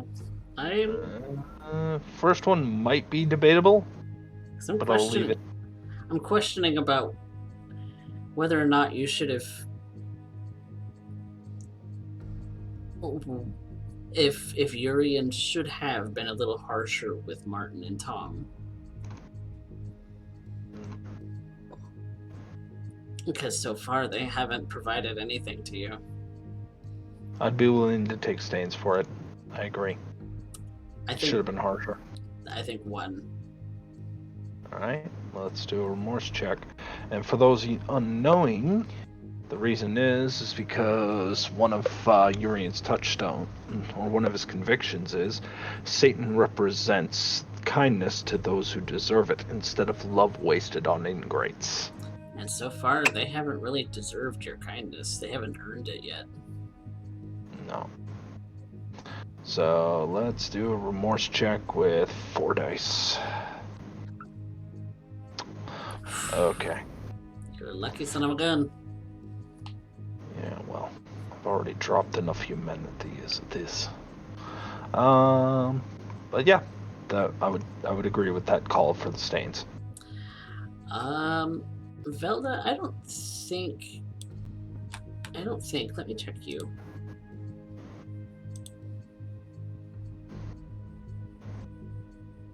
pretty sure I didn't. I don't think you have.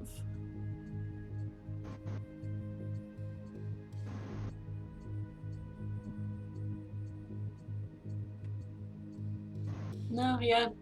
I don't think you suffer one. So you get no stance for Velda this time. So what about... So we've got some experience to hand out. It's one for both of you for showing up. Yay. Cool.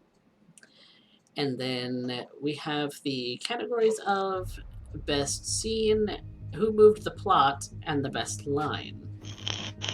So, who had moved the plot? That one I'm gonna have to give to Urien. Yes. Okay. Much as I detest that, actually.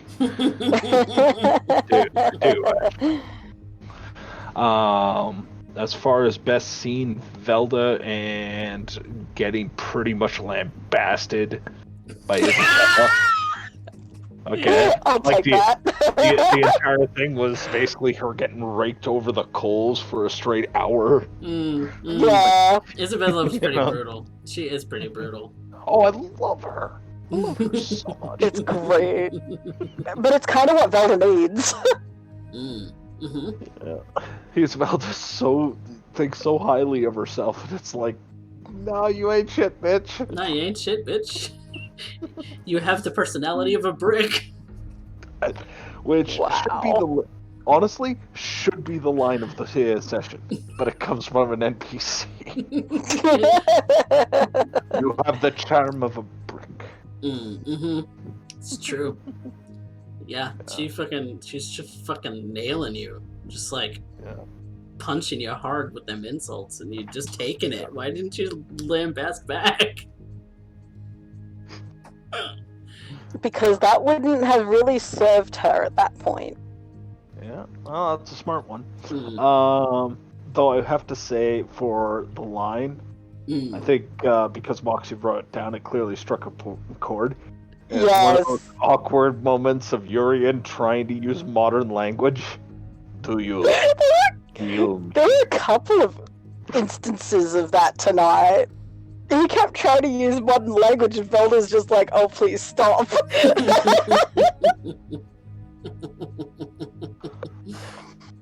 Do you? Hello, Honestly, my I fellow really- fledglings. How? I also, What's up, down dog? I also really enjoyed the fact that Urien was getting so excited over Sanderson getting fucked. Again, to use the common vernacular. Yes. Yes. Nothing would please Urien more than Ashley Sanderson being taken down a peg. It was great. Or entirely. You know, that would work too. I'm sure. Whatever. You know, whichever. As long as he squeals like stuck pig. So But yes, one liner to Derek. perfect. Let's go ahead and get some votes going for our lovely characters and see what the audience thinks about who should gain the experience as far as the bonus. You can type either Velda or Urien in chat, and we'll tally those up and see about that, because I didn't have time. I didn't prepare the bot for it. But yeah. Any expenditures from our lovely players? I have a couple, but I'll talk to you about them after the session, I think. Okay. Yeah, we can talk about them. Because I'll need to sit down with the book and actually go through them. Okay. That might actually have to wait until after I get off of work tomorrow, because unless we have something that we want to specifically quickly go over, I have to get to bed for work. I work at noon, so... That's fine. It can wait. Okay. And we can also text chat over it. So if you That's have like exactly right. you can always look through the book, text me a list and say, would these things be viable? Yes or no? And I will check them off. But, like, I currently have, like, 19 experience to spend, so... Mm. Yeah, it's gonna be a list. There's plenty of things that are incredibly viable. There's plenty of things in the backgrounds. There's plenty of things in skills. There's plenty of things in specialties, disciplines, whatever you want to put. All of it makes sense. So really, just tell me what it is you're buying. Sweet. What about you, Urien? I am not even halfway up to the experience I need, but I'm thinking I might have to cash out my chips early. Oh. And if that's the case...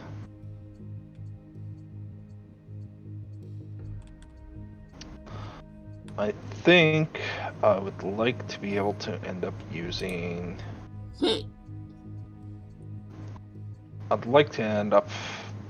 Because the situation is bolstered so much, I think I want to spend 6 experience to build up Portalon. Now I have my old sheriff currently stalking the grounds. Yep. I have... Now everybody's looking out for my well-being so long as I maintain the barony. So I'd like to end up doing that. Up Portalon to 2? Up to 3. 3. I'm literally... No, that's let's 9 be honest, you haven't... Oh, isn't it? Wait. No. Remember, you only spend 3 experience per dot now when it comes to backgrounds. That's right. They count as backgrounds. So yeah. If you wanted to take it from 1 to 3, then you add 6 experience. Yeah. And I would like to... And it makes sense, so... Yeah.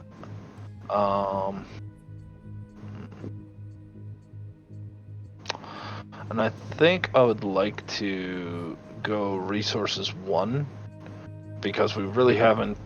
Because right now we got the insurance money from when the place burnt down, and well, might as well put that to use somewhere. Yep. Seraph Securities.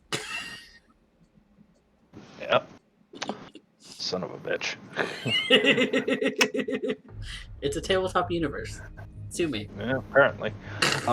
So yeah, that would be my expenditure, and it's going to spend a grand total of 9 experience for the coterie. Okay. Just making a note. Yep.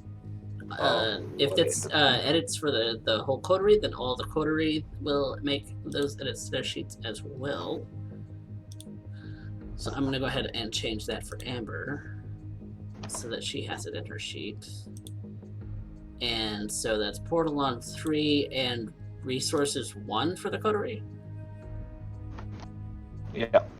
Or was that Personal Resources 1? Nope, that is for the coterie. Okay. So now the coterie lives as if it's living paycheck to paycheck. As a unit. Well, it's an additional bit, which will end up helping out all around. Yep. Okay. I went ahead and added that to Amber's sheet then. Okay. Velda, do you know where to edit that and put that in your sheet? Oh, you can't really get to your sheet. Okay. Yeah, it's a bit difficult to edit. That's okay. I'll do your sheet for you. Thank you. I appreciate it. And Chase is 5 in your domain, right? Yeah. Yep. I'm gonna go ahead and copy all of the coterie stuff into your sheet when I get a chance. Velda, don't let me forget. Oh, pardon. No, Chase is currently 4. That's what makes it a 3. Because remember, 1.6, 2.5, 3.4, 4 dots is 3, 5 dots is 2. Is it 6 at 4 at the first dot? Or is it 7? No, 7. The reason we were going 7 is because of the feeding restrictions. Oh. So you're being penalized because of the feeding restriction. Yeah, you're right. Okay, that matches up. Okay. Cool beans. Any other expenditures? Any other desires? What you think of the session? Oh, man. I'm gonna look forward to seeing on how Velda pulls this one off. It's gonna be interesting. Alright. Also, she's gonna have to introduce Urien to Dick.